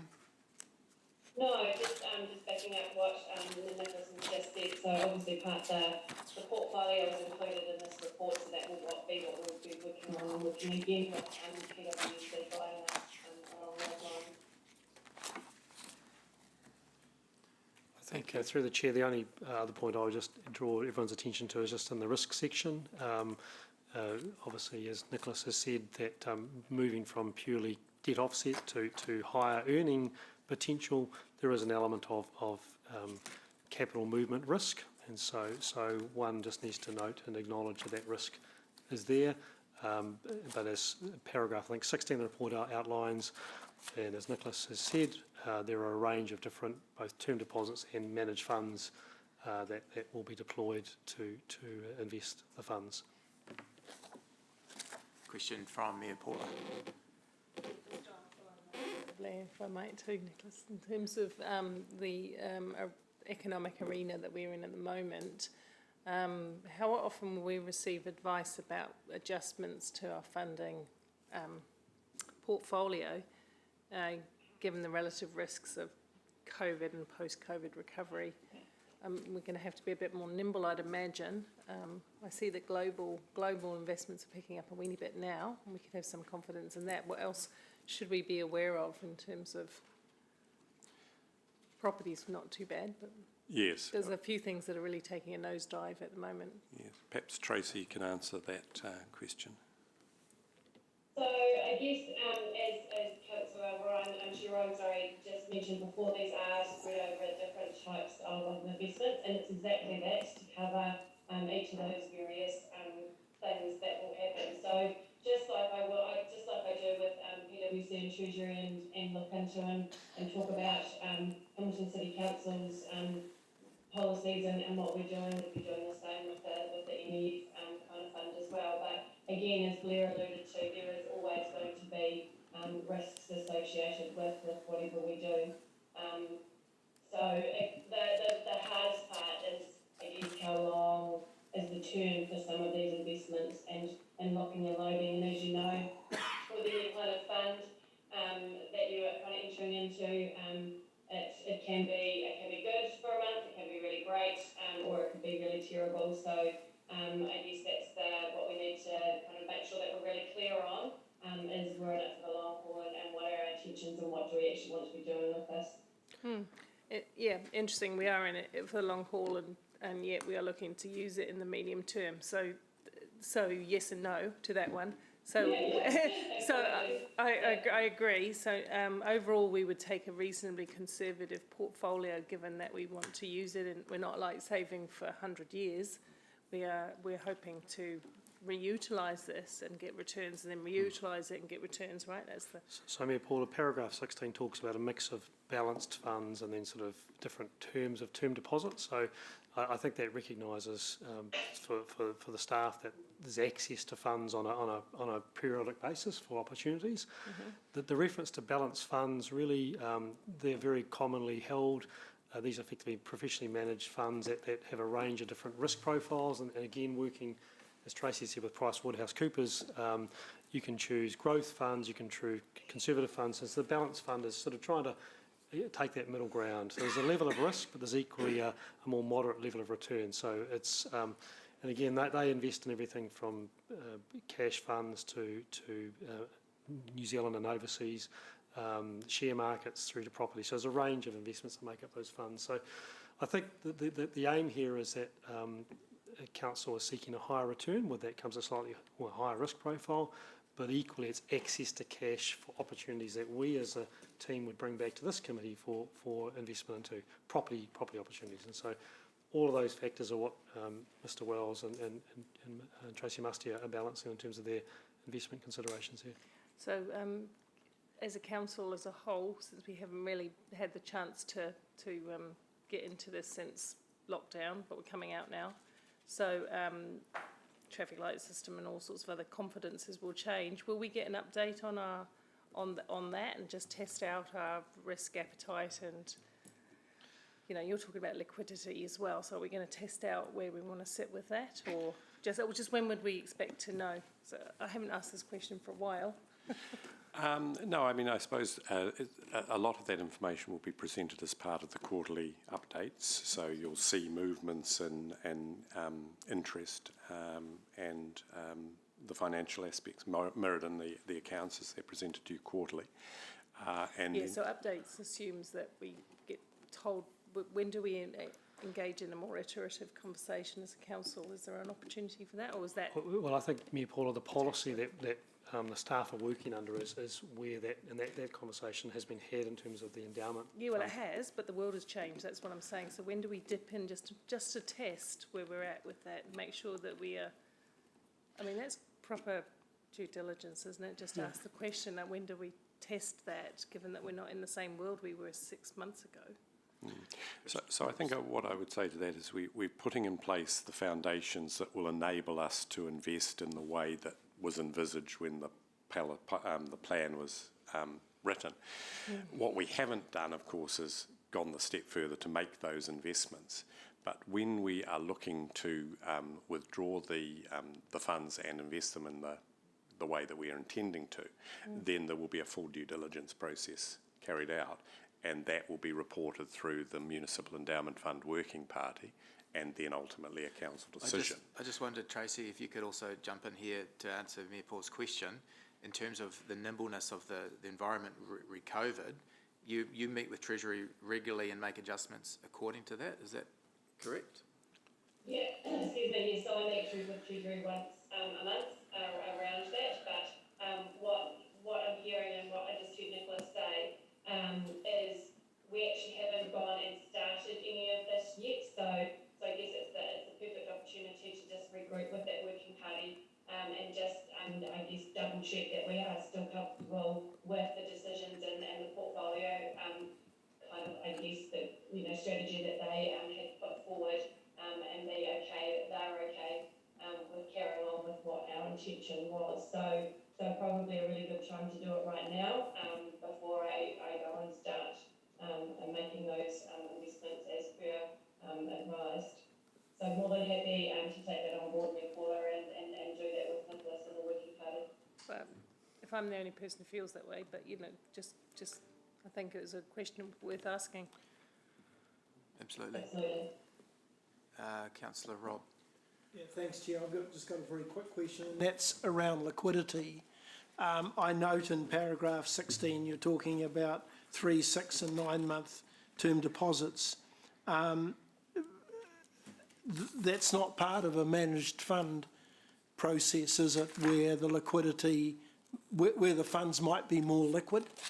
And how would we stay nimble enough to be in a position to make perhaps a non-liquid or not, perhaps a property investment that might come along if we've got funds locked in, we've got invested funds locked into an investment, which might preclude us from being able to move quickly to respond to a market opportunity.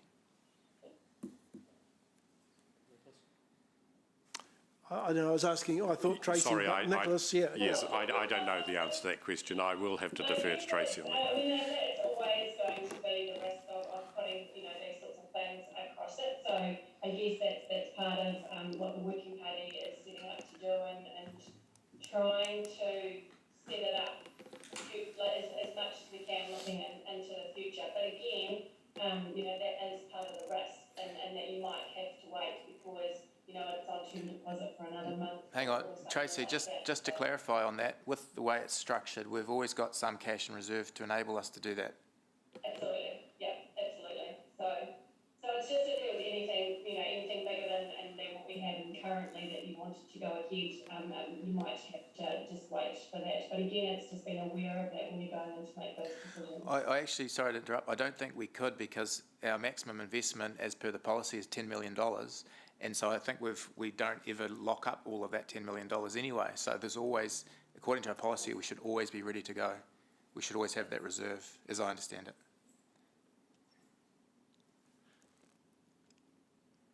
it. My question is, it may not be enough to meet that particular opportunity that comes along.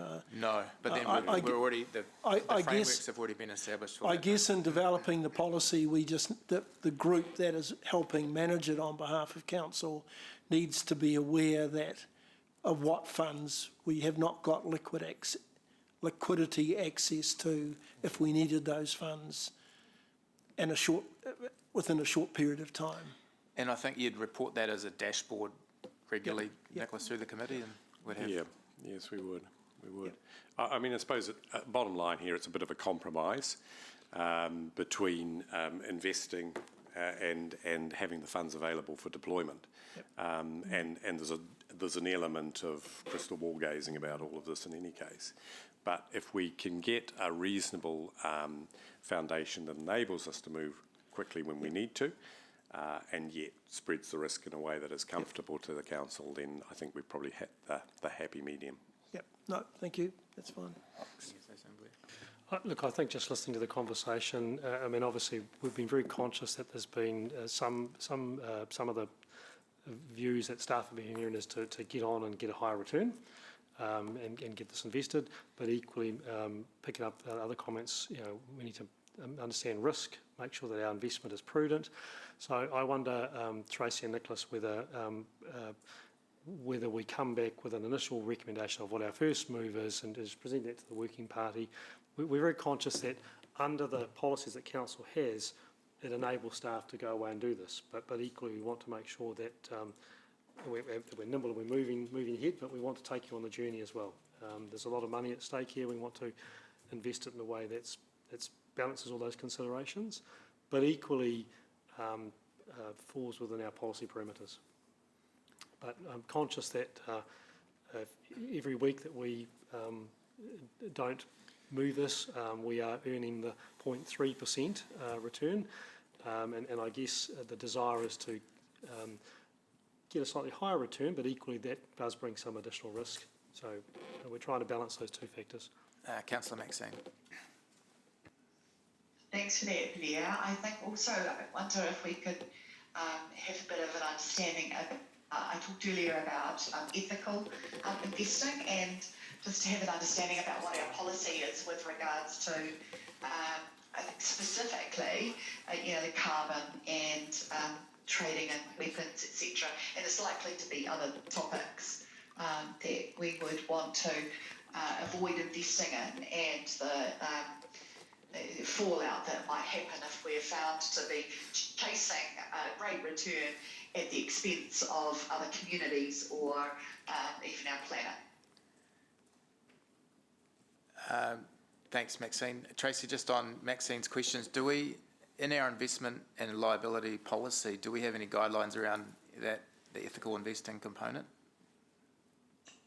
I'm not aware of anything specifically, but again, as part of being an HC2 staff, I guess that's just part of my role and part of what I would be expected to do, but I'm not sure that it's actually in black and white, if you like, as part of the policy. I wonder, Maxine.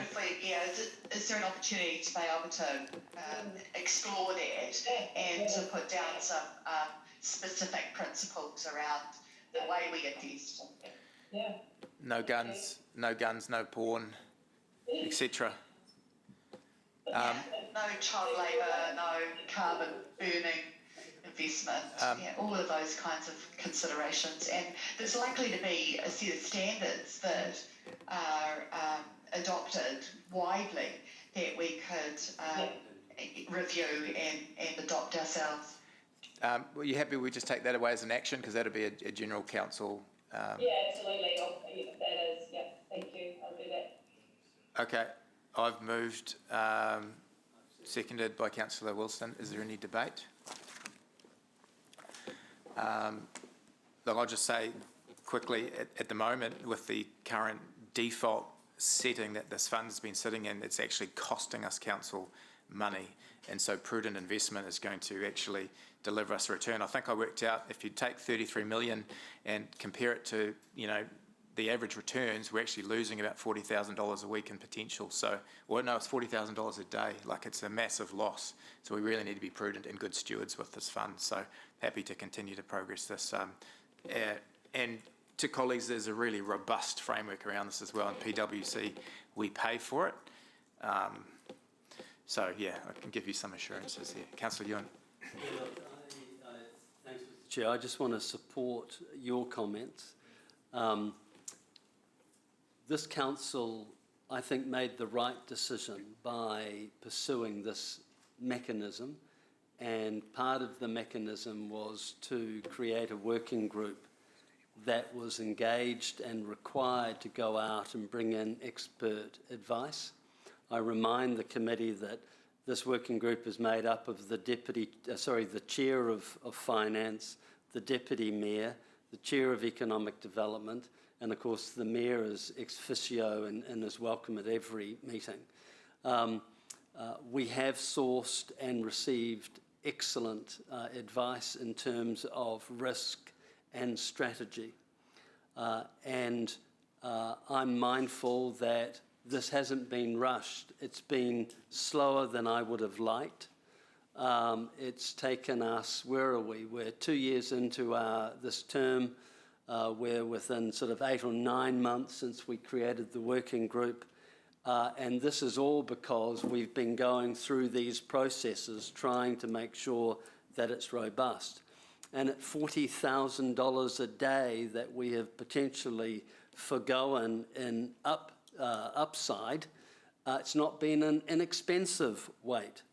Meanwhile, I look at my own personal investment and I'm very happy what I've been able to do in the last 3 months as the market begins to see hope beyond COVID and it's beginning to rise.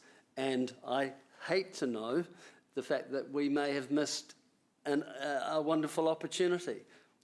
So I ask of my colleagues that you have very much faith in the systems and the processes that you've participated in putting in place, and that trust us that we have started the process and that we are always held accountable.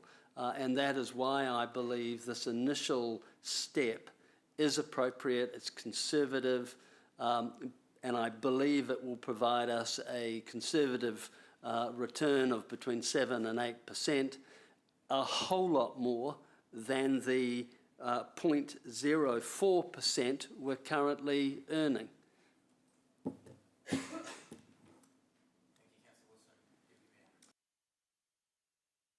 Bit brief, so I'm not repetitive, but I support these recommendations relating to this.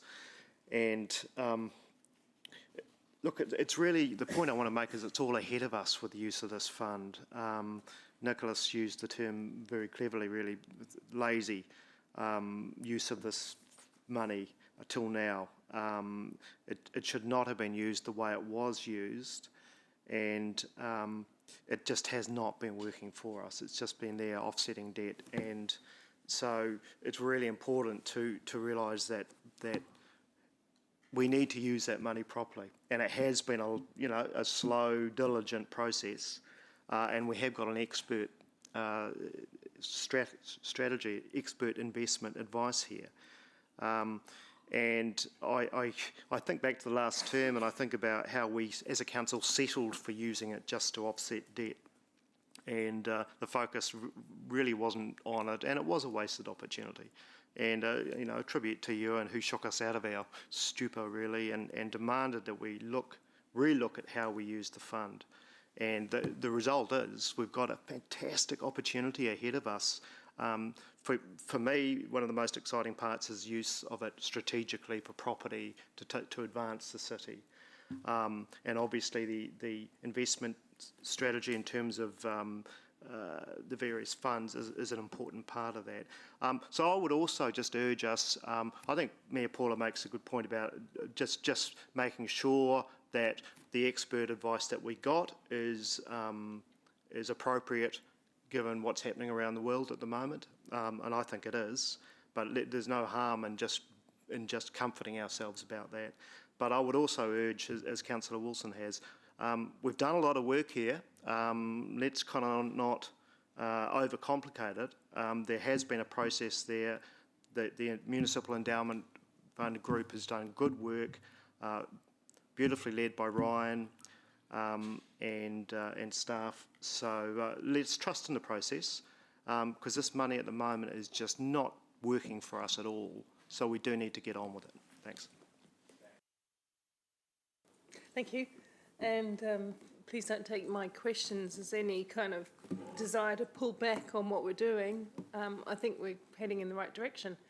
But I think you have to ask those questions because that's proper due diligence. The world has changed. The whole investing world has changed and will change and will continue to change. Mind you, I guess it's always been changeable in some respect. But we are facing unprecedented times. And I do think, however, I take the point that we need to maximise return. I'm really excited when we move to the next phase, which is where we start to realise multiple well-beings, not just the economic, but obviously we want economic return, but we start building some enduring legacy assets for the city, which I think is very exciting. So that's the bit where I'll be paying attention to. But however, I do think as a council we should always ask and be have oversight of our own investments and just make sure. I trust PwC entirely. I think their advice is really good. Trust your advice. I think it's excellent. So it's not to be taken in that vein at all. So let's get on with making this work for us, and that's what it's always been about in my view. And I look forward to the next meeting, which I think is in December. Yeah, very briefly. Look, there's risk involved in any investment, any decision that we make in terms of investing funds. So we need to be aware of that risk. And as Mayor Paula has said, the world is changing, and so is that risk profile. Sadly, when we look at returns, they're always based on historical information, you know, as to how the return went in the last 6 months, as opposed to how it's going to go in the next 6 months. And that is something that we need to be cognizant of, take cognizance of, and we need always to get the right advice. And I think full marks to getting Veros and also using our treasury managers on an ongoing basis. Tracy, I know, works with them with PwC on a monthly basis, and we should be tapping into that expertise and resource to make sure that we're up to speed with the way that the market is tracking at a particular time. So getting that right advice, and I think taking reasonably conservative approach to a steady it goes policy moving forward, but always looking for that strategic investment for the city, which may not necessarily have the best return, the best financial return, but will have a very good return to the city in future in terms of whether it becomes land for a hotel or for some other strategic asset that the city will need going forward. Thanks. Fantastic. Okay, thank you. I think it's been moved and seconded, so we'll go to the vote. Those in favour? Carried unanimously, thank you.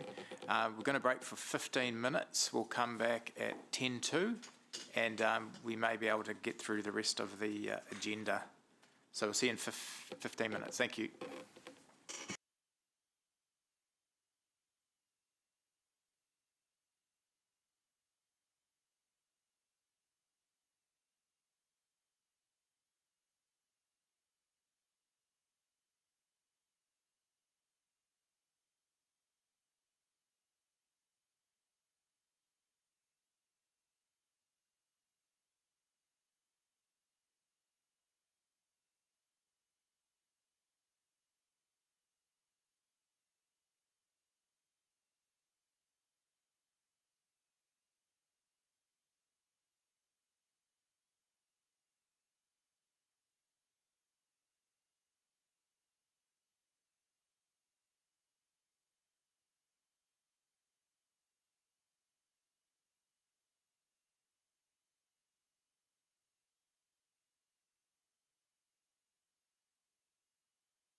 give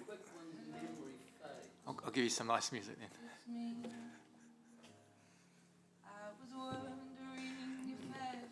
Make you want to do karaoke?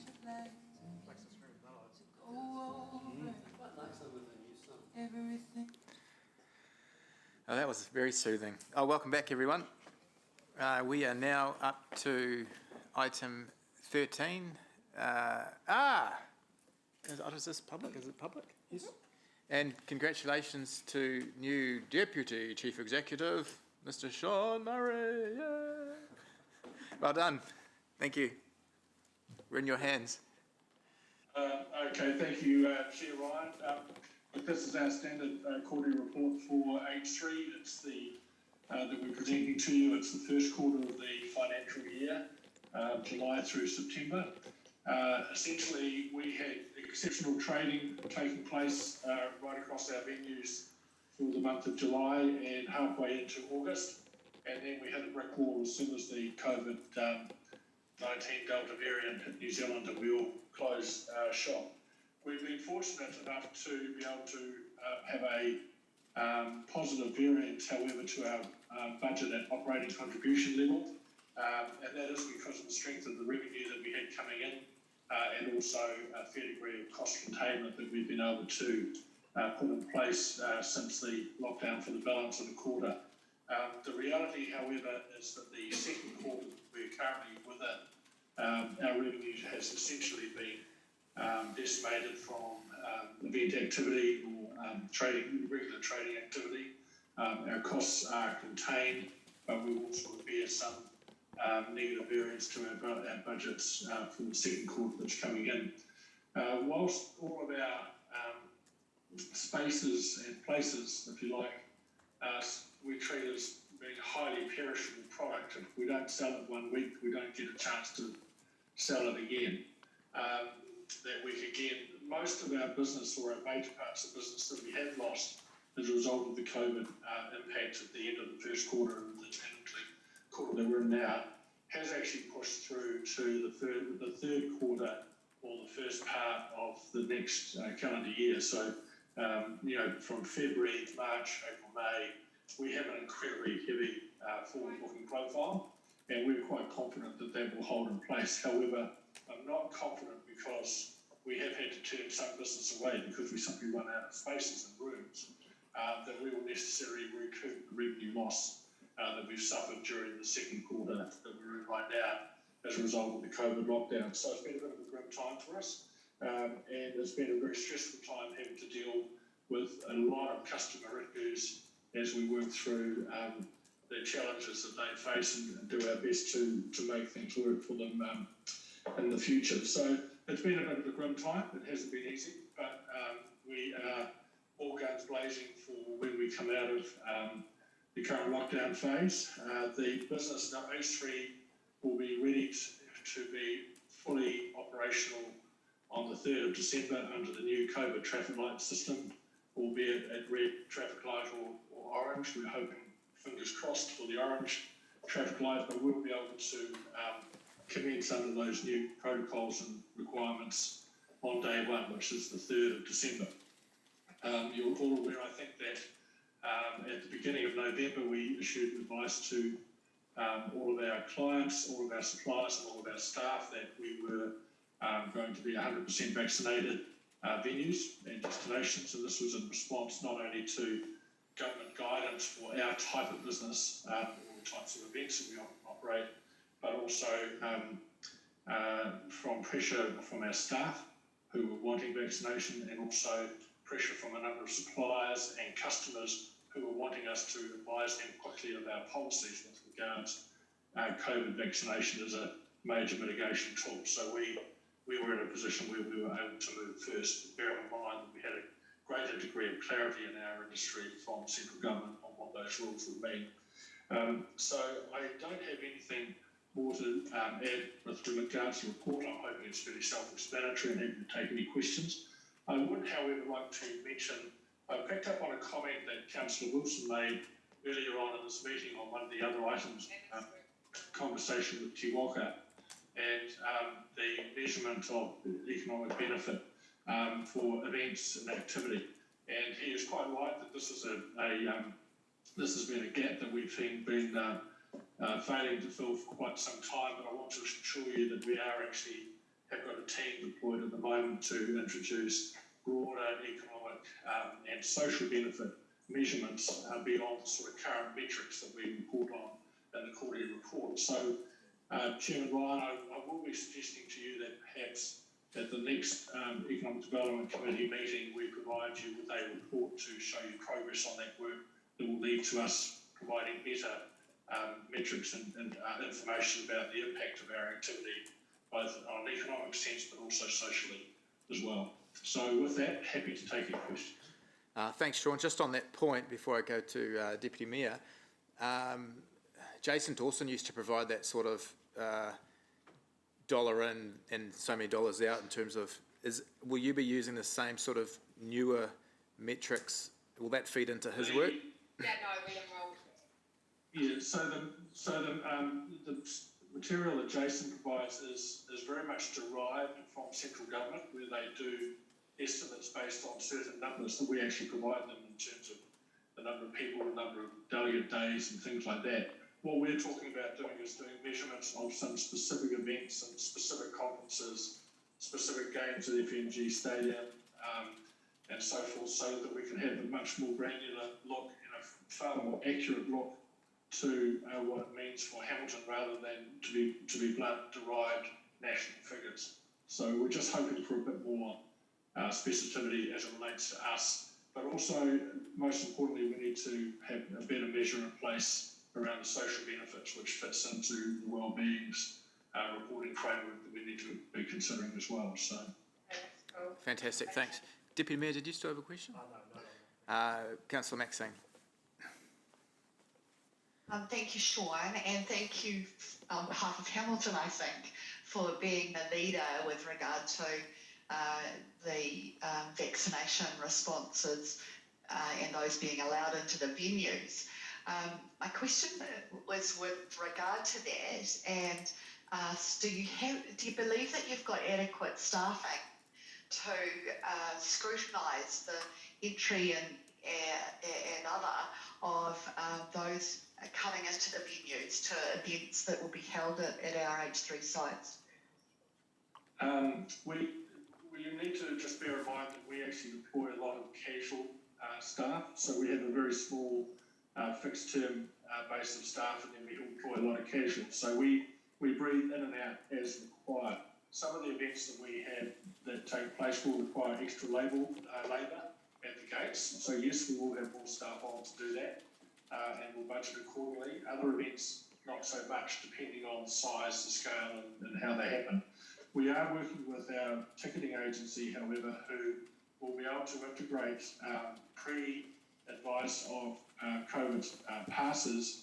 When someone books a ticket to the rugby, for example, or to a concert in the arena, they can provide their pass details there and then. So we have that also on the ticket. Now there are definitely gaps. Things can fall between the cracks and tickets get shared around and so forth.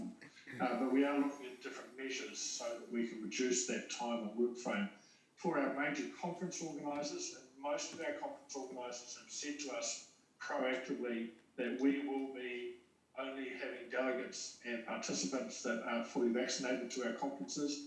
They're equally requiring that evidence at the time that a delegate makes a booking to be at attend a conference. So once again, we're working in different layers with different parts of our customer base and obviously our own operating centre, so that we can reduce the time frame for that. And that has been quite a worry for us. Our team, while I was listening in on the meeting earlier on this morning, sent me a text to say that they've got the new receiving app so that they can test people's certificate passes, and they've all been playing with them in the office, and they said they're really fast. So that's been a big relief for how fast they can be processed. That's brilliant. Thank you for those answers. Thanks, Maxine. Mangai Te Pora.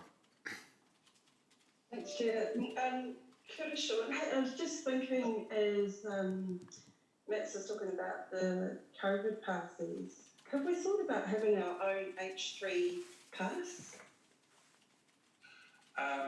We haven't, because we've been part of an industry lobby group where we really wanted to ensure that there is a national standard so we have consistency for everyone. Bearing in mind we have a lot of people that are coming in from all parts of the country, and if government actually are going to fund a pass system and manage it and maintain it and everything else like that, it's far better for them to do it, because otherwise we're restricting people to a mechanism that's just for us. That, you know, so no, we hadn't thought of that at all, but we have so many people from out of town that come to us. You know, we need to be part of the national system. Do we know how far along they are in developing the national system? Yeah, it's up and running. So I have my pass on my phone. Oh yeah, there's that stuff. Yeah. Then there's like it's another phone. Yeah. Then the scan, and that's up, and that was released today. So that's what I referred to before, that my team's being tested at the offices, so that and so they have a way of doing that. Now some pass admissions won't be done electronically. They come along with a paper pass or their phone pass, and whoever's letting them through the door will just physically cite it and say, yes, that's good, way you go. I was just thinking around how we, an opportunity perhaps to brand that with your H3 pass, whatever, we have a look at it, you're good to go from here to here, and all these places across Hamilton, the Greater Waikato will, you know, you're endorsed here. And you could do the same down in Queenstown or whatnot. Yeah, I think that's a very good idea, but maybe perhaps in another context,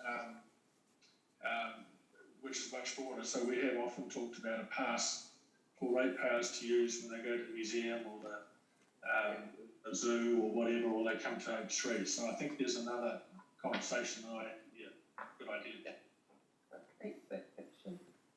Thank you. Councillor Robb. Quick question, Sean, to clarify on Councillor Maxine's point. Will it not be the responsibility of the event organiser to monitor, as part of the contract that they've got with you, that their patrons are fully vaccinated? Yes, it will be, absolutely.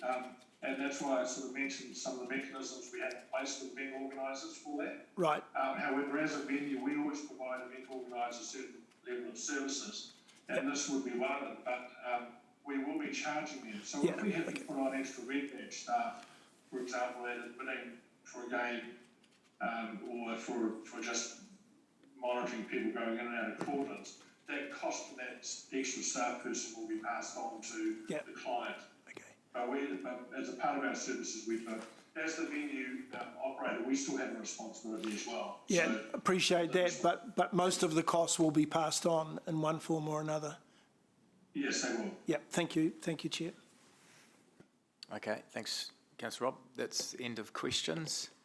Happy to move the report, Deputy Mayor. Thank you. Seconded by Councillor Mark. Is there any debate? None. We'll go to the vote. Sorry, I just wanted to be very quick. I just wanted to say a great thanks to the new Deputy Chief Executive for the work that he does around H3, and I fully support H3 initiative to be ready for the 3rd of December. I'm clearly a supporter of ensuring our facilities are safe for those who have been vaccinated. Those in favour? Great. Te Pora? Yep, carried unanimously. Thank you. I'll move... Nothing? We'll go to number 14. General Manager's report. Thanks, Blair. Yeah, thank you, everyone. So my report covers quite a range of topics, so I won't go through them specifically, other than just to say that my team are hopefully all online, ready to respond to questions. The major themes are an update on just the various economic development activities, so Mike Bennett's available to respond to questions there, which also includes in particular one of the recommendations around sponsorship of the Kudos Science Awards. The second of those is information around property and the rent relief, and just seeking a further extension to the funds available to support that, obviously with the extension of the COVID level periods. We have Greg and Tiki also available to provide information on the economic update. You'll note in attachment 2 of the report that there is a report just giving some economic stats. And then finally, the strategic property, there's a general update on the various strategic property activities, and Mr Wells has just joined us in the chamber here for that. So through the chair, happy for myself or my team to take questions on the report. And I guess probably final comment I'd make is you'll see quite a shift and change in terms of our pace around proactive economic development, and that's been a deliberate move as we've staffed up, and as the chair covered in the chair's report, we're now looking to actively go on the front foot in terms of our economic development activities. So I'll just leave it there and happy to take questions. Just before we do, Blair, in the report it mentions there will be a verbal update on Heafy and Brooklyn. That's correct. Could we perhaps have that and then go to questions? Yes, phase 1 of the expression of interest process to market the Heafy Brooklyn property concludes on the 25th of this month. We've received strong interest. I would anticipate 3 proposals coming in for that site. They will be evaluated and then discussed in detail with the Municipal Endowment Fund Working Party on the 9th of December before we proceed on that one. And the VOTR site has gone out to the market now. We're looking for a joint venture development partner for that site. So that opened on Friday. Lots of good publicity, which was gratifying, and a relatively compressed stage 1 EOI process, but we will get some sort of response before Christmas. Fantastic. Was that everything? That's, not happy to take questions through myself or through to the team online as well. Okay, we'll start with Mangai Ollie.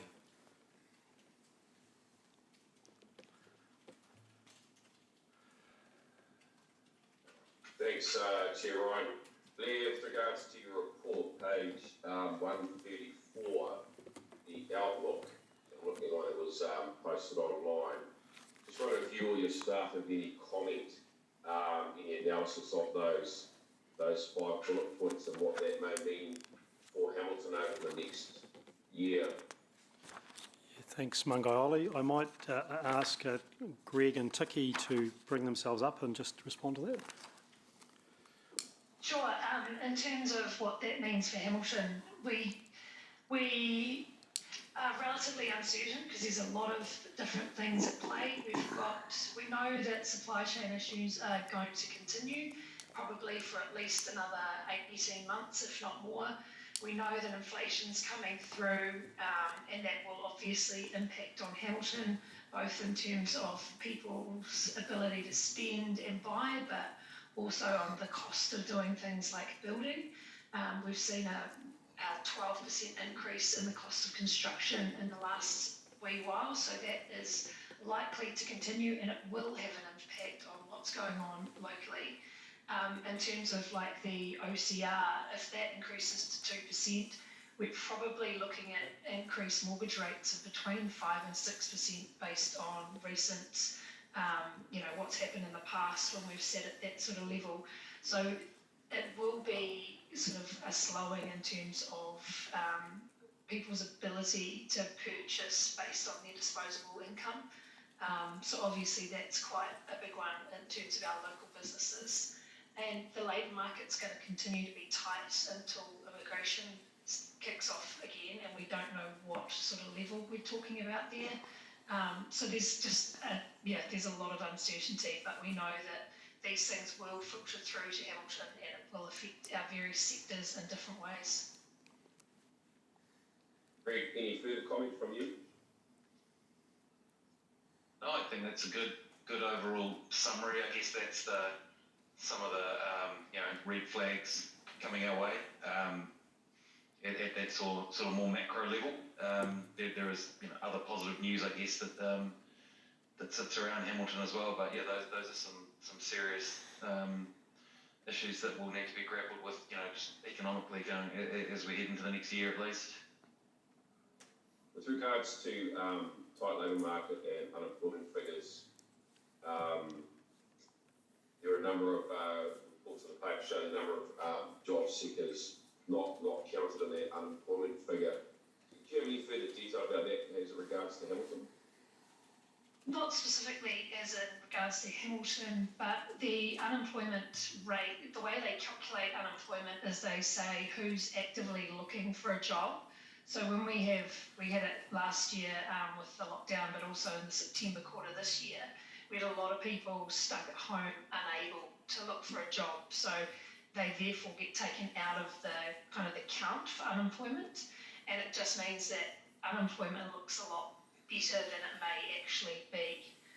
So we do, generally economists are saying, and sort of commentators in the area are saying it will be a bit higher when we come out into the next quarter, so the December quarter.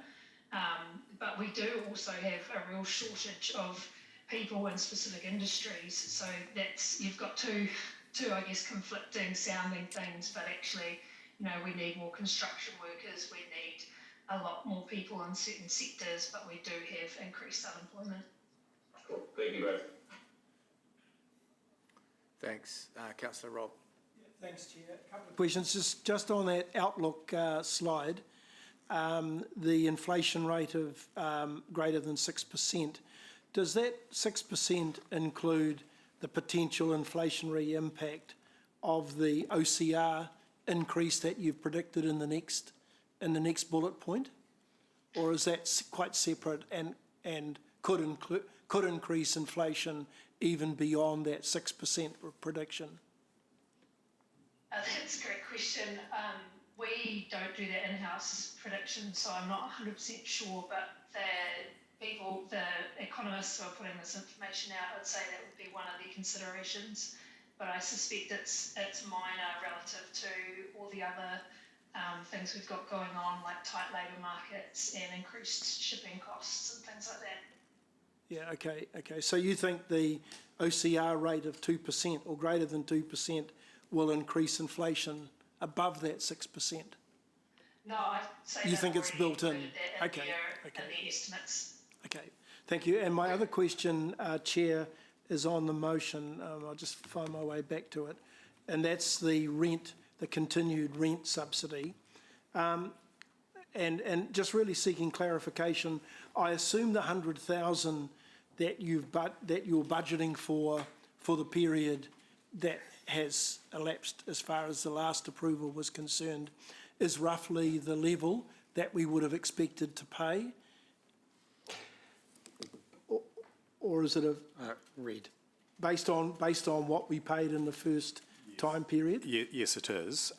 It's a bit of an evolving situation because, of course, our rent relief package was predicated on a level 2 type scenario, which had trading restrictions for some retail hospitality clients, tenants rather. Level 3, you mean? Level 3? Yes, level 3. Yeah. But of course, when we move into the traffic lights, okay. fundamentally everyone can trade. So I don't think we will need anywhere near all of that 100K, but we just need to get over the next couple of weeks really leading into the Christmas period.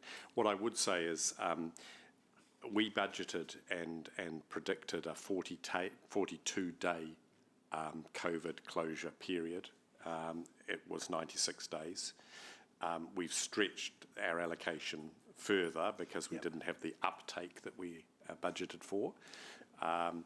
So we've stretched that money further, but we've still got this last little hump just to get over before we can resume normal service.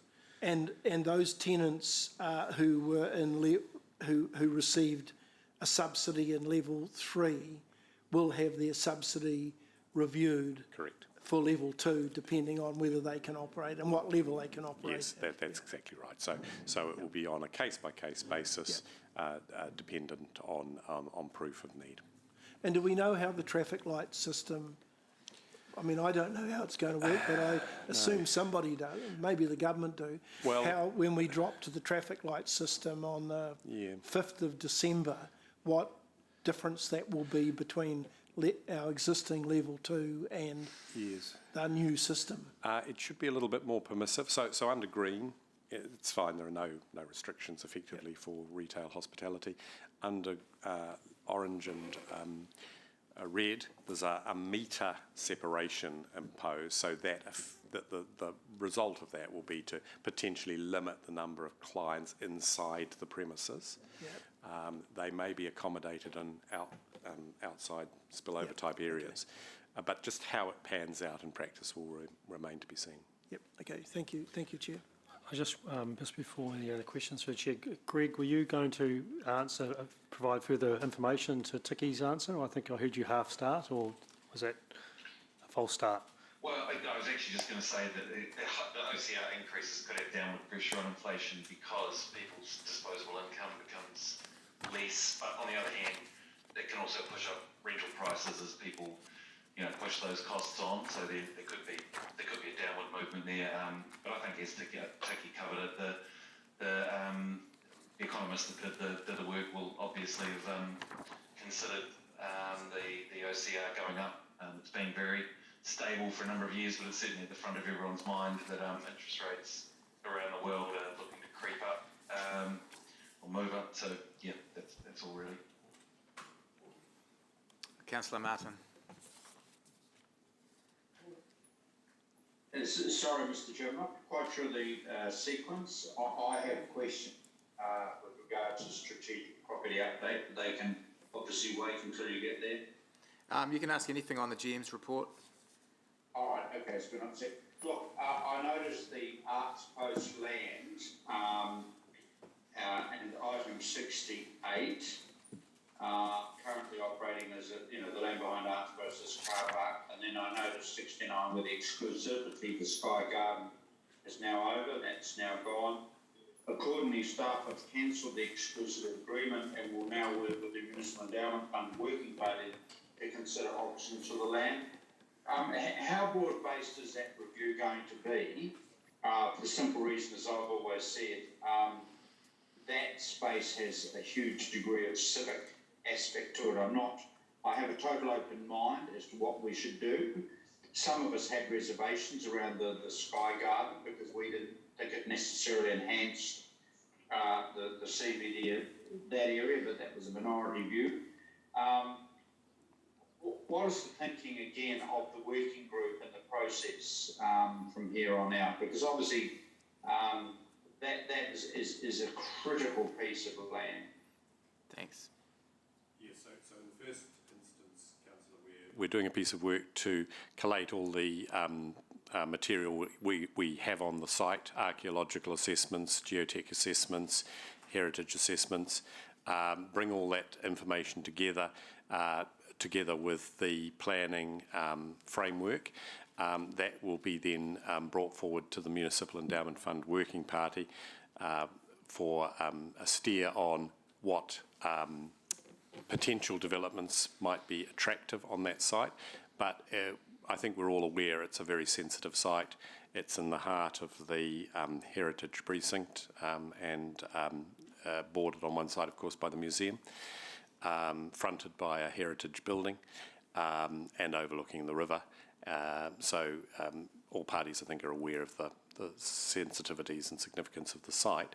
But effectively, there's no plan as yet around what kind of development might be favoured on that site. That's a work in progress. The difference is we had Victoria on the river, and obviously Mayor King, had a particular vision, and obviously you went away and you came back with an alternative vision, and clearly that's going as it's going. I just want to stress that at what point are you touching base with the entire council elected team as to the kind of vision? Because what I don't want to see is suddenly we're putting it out to market again. I just want a very clear step involving every elected member before you reach a final vision. And I have an open mind, so I'm just wondering, the endowment fund's going to do its work, but it's very much next step. At what point are you coming back to all council? Yeah, look, I would hope to do that early in the new year. perhaps at the first meeting of this group in the new year. So we're not just looking at purely a commercial thing, are we? We are looking at river plan, we are looking, I mean, I think you've said it all. We are looking at it from a civic lens. Yes. I think just if I can just add to what Nicholas has covered, Councillor Gallagher. Obviously, the team also work really closely with the Central City and River Plan Working Group to make sure that the Central City aspirations and those led by Deputy Mayor Taylor are factored into this particular site, as we do for any other Central City proposal. So very cognisant of the critical opportunity for that site, its linkage to the southern precinct of the CBD, but equally the proposed walking cycling bridge that not the right word is, exits around that property, and how, of course, the prominence to the theatre as well. So all those factors are very well understood by the team, Councillor Gallagher, and remain close to mind. Yeah, so what I'm wanting clear assurance of is whether it's through the CBD River Plan Group, is I'm looking for that sort of interface. So basically you'll have the professional report. Of course, that's dealt with by the endowment colleagues. But the next step is where we can actually get into, dare I say, informal chat to get a flavour and a mood of where this might go. I think you're telling me that you have a very open, this is a jewel in a crown, dare I say, we know that. You're telling Hey, Martin, Ewan's just got a procedural point. My good colleague has asked the same question now 3 times. So you're saying asked and answered? And I'm just trying to help him. He's asked the same question 3 times and had the same answer.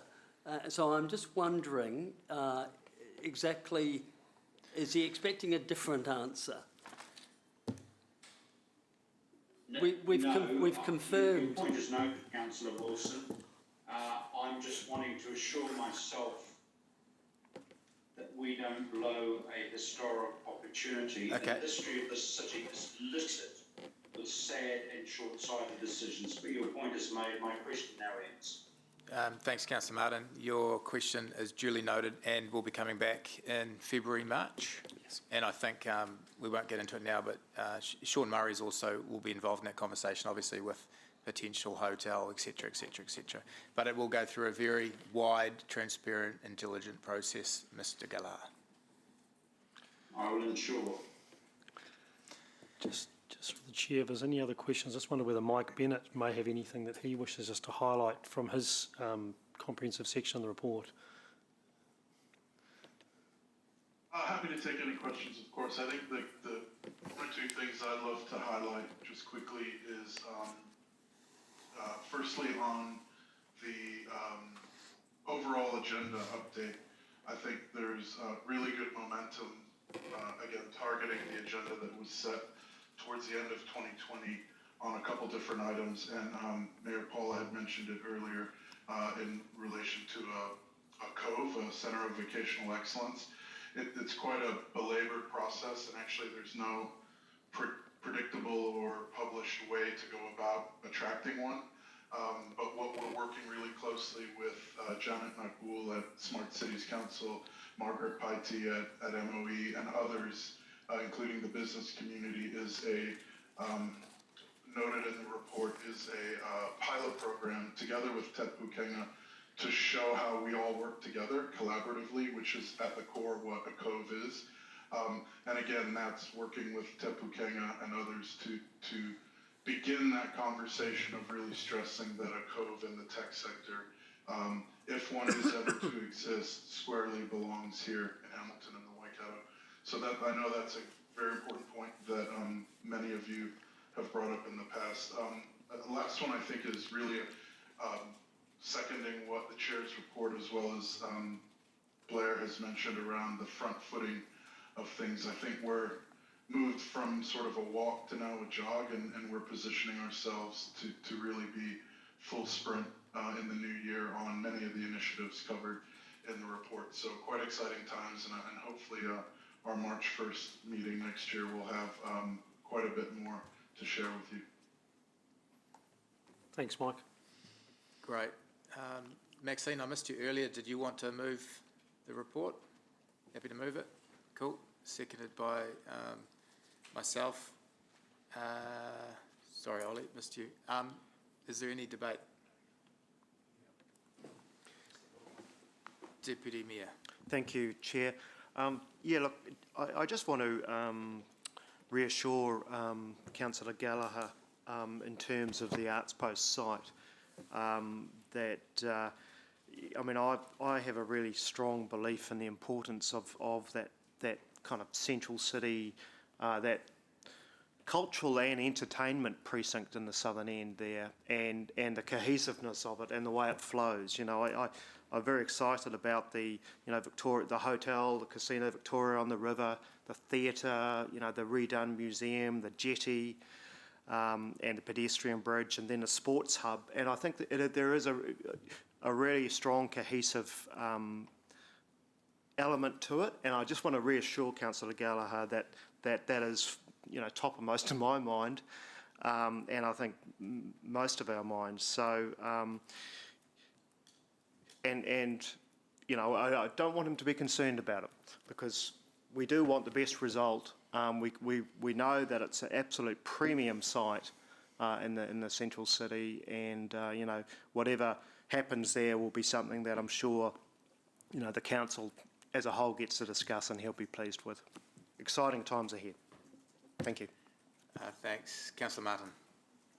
Yes, I certainly apologise if I asked a question 3 different times, but there was a point in that, because historically on this site, I've sat on this council in the last 10 years where we've had expressions of interest, we've had proposals, but we've tended to take the approach that this is a prime bit of land and we're going out there to the market to see what interest we have. And the latest was the so-called Sky City Gardens. And my concern upon reflection, and the Deputy Mayor has now reassured me very much, as you have, as have staff, is that we're going to have a deep drill down, first of all, before we consider any further expressions of interest, before we go off to any third party, we have a deep conversation amongst ourselves to build, I think, what the Deputy Mayor said about the incredible potential of this site. I think we've actually taken, in the past, a very shallow view of this site. And I think first things first is now let's have a look at it before we go out to expressions of interest. And I think that's what's happening. So that was the intent of my 3 questions. Perhaps I could have got away with 1, but I tried 3 anyway. All right, I think that brings us to the end of debate. It's been moved and seconded, so we'll go to the vote. Those in favour? Carried unanimously, thank you. Ollie's going to move us into PX. I'll second, and I'll give the team just a minute to go off. Just confirm that vote. Offline, sorry. Those in favour of going to PX? Carried unanimously, thank you.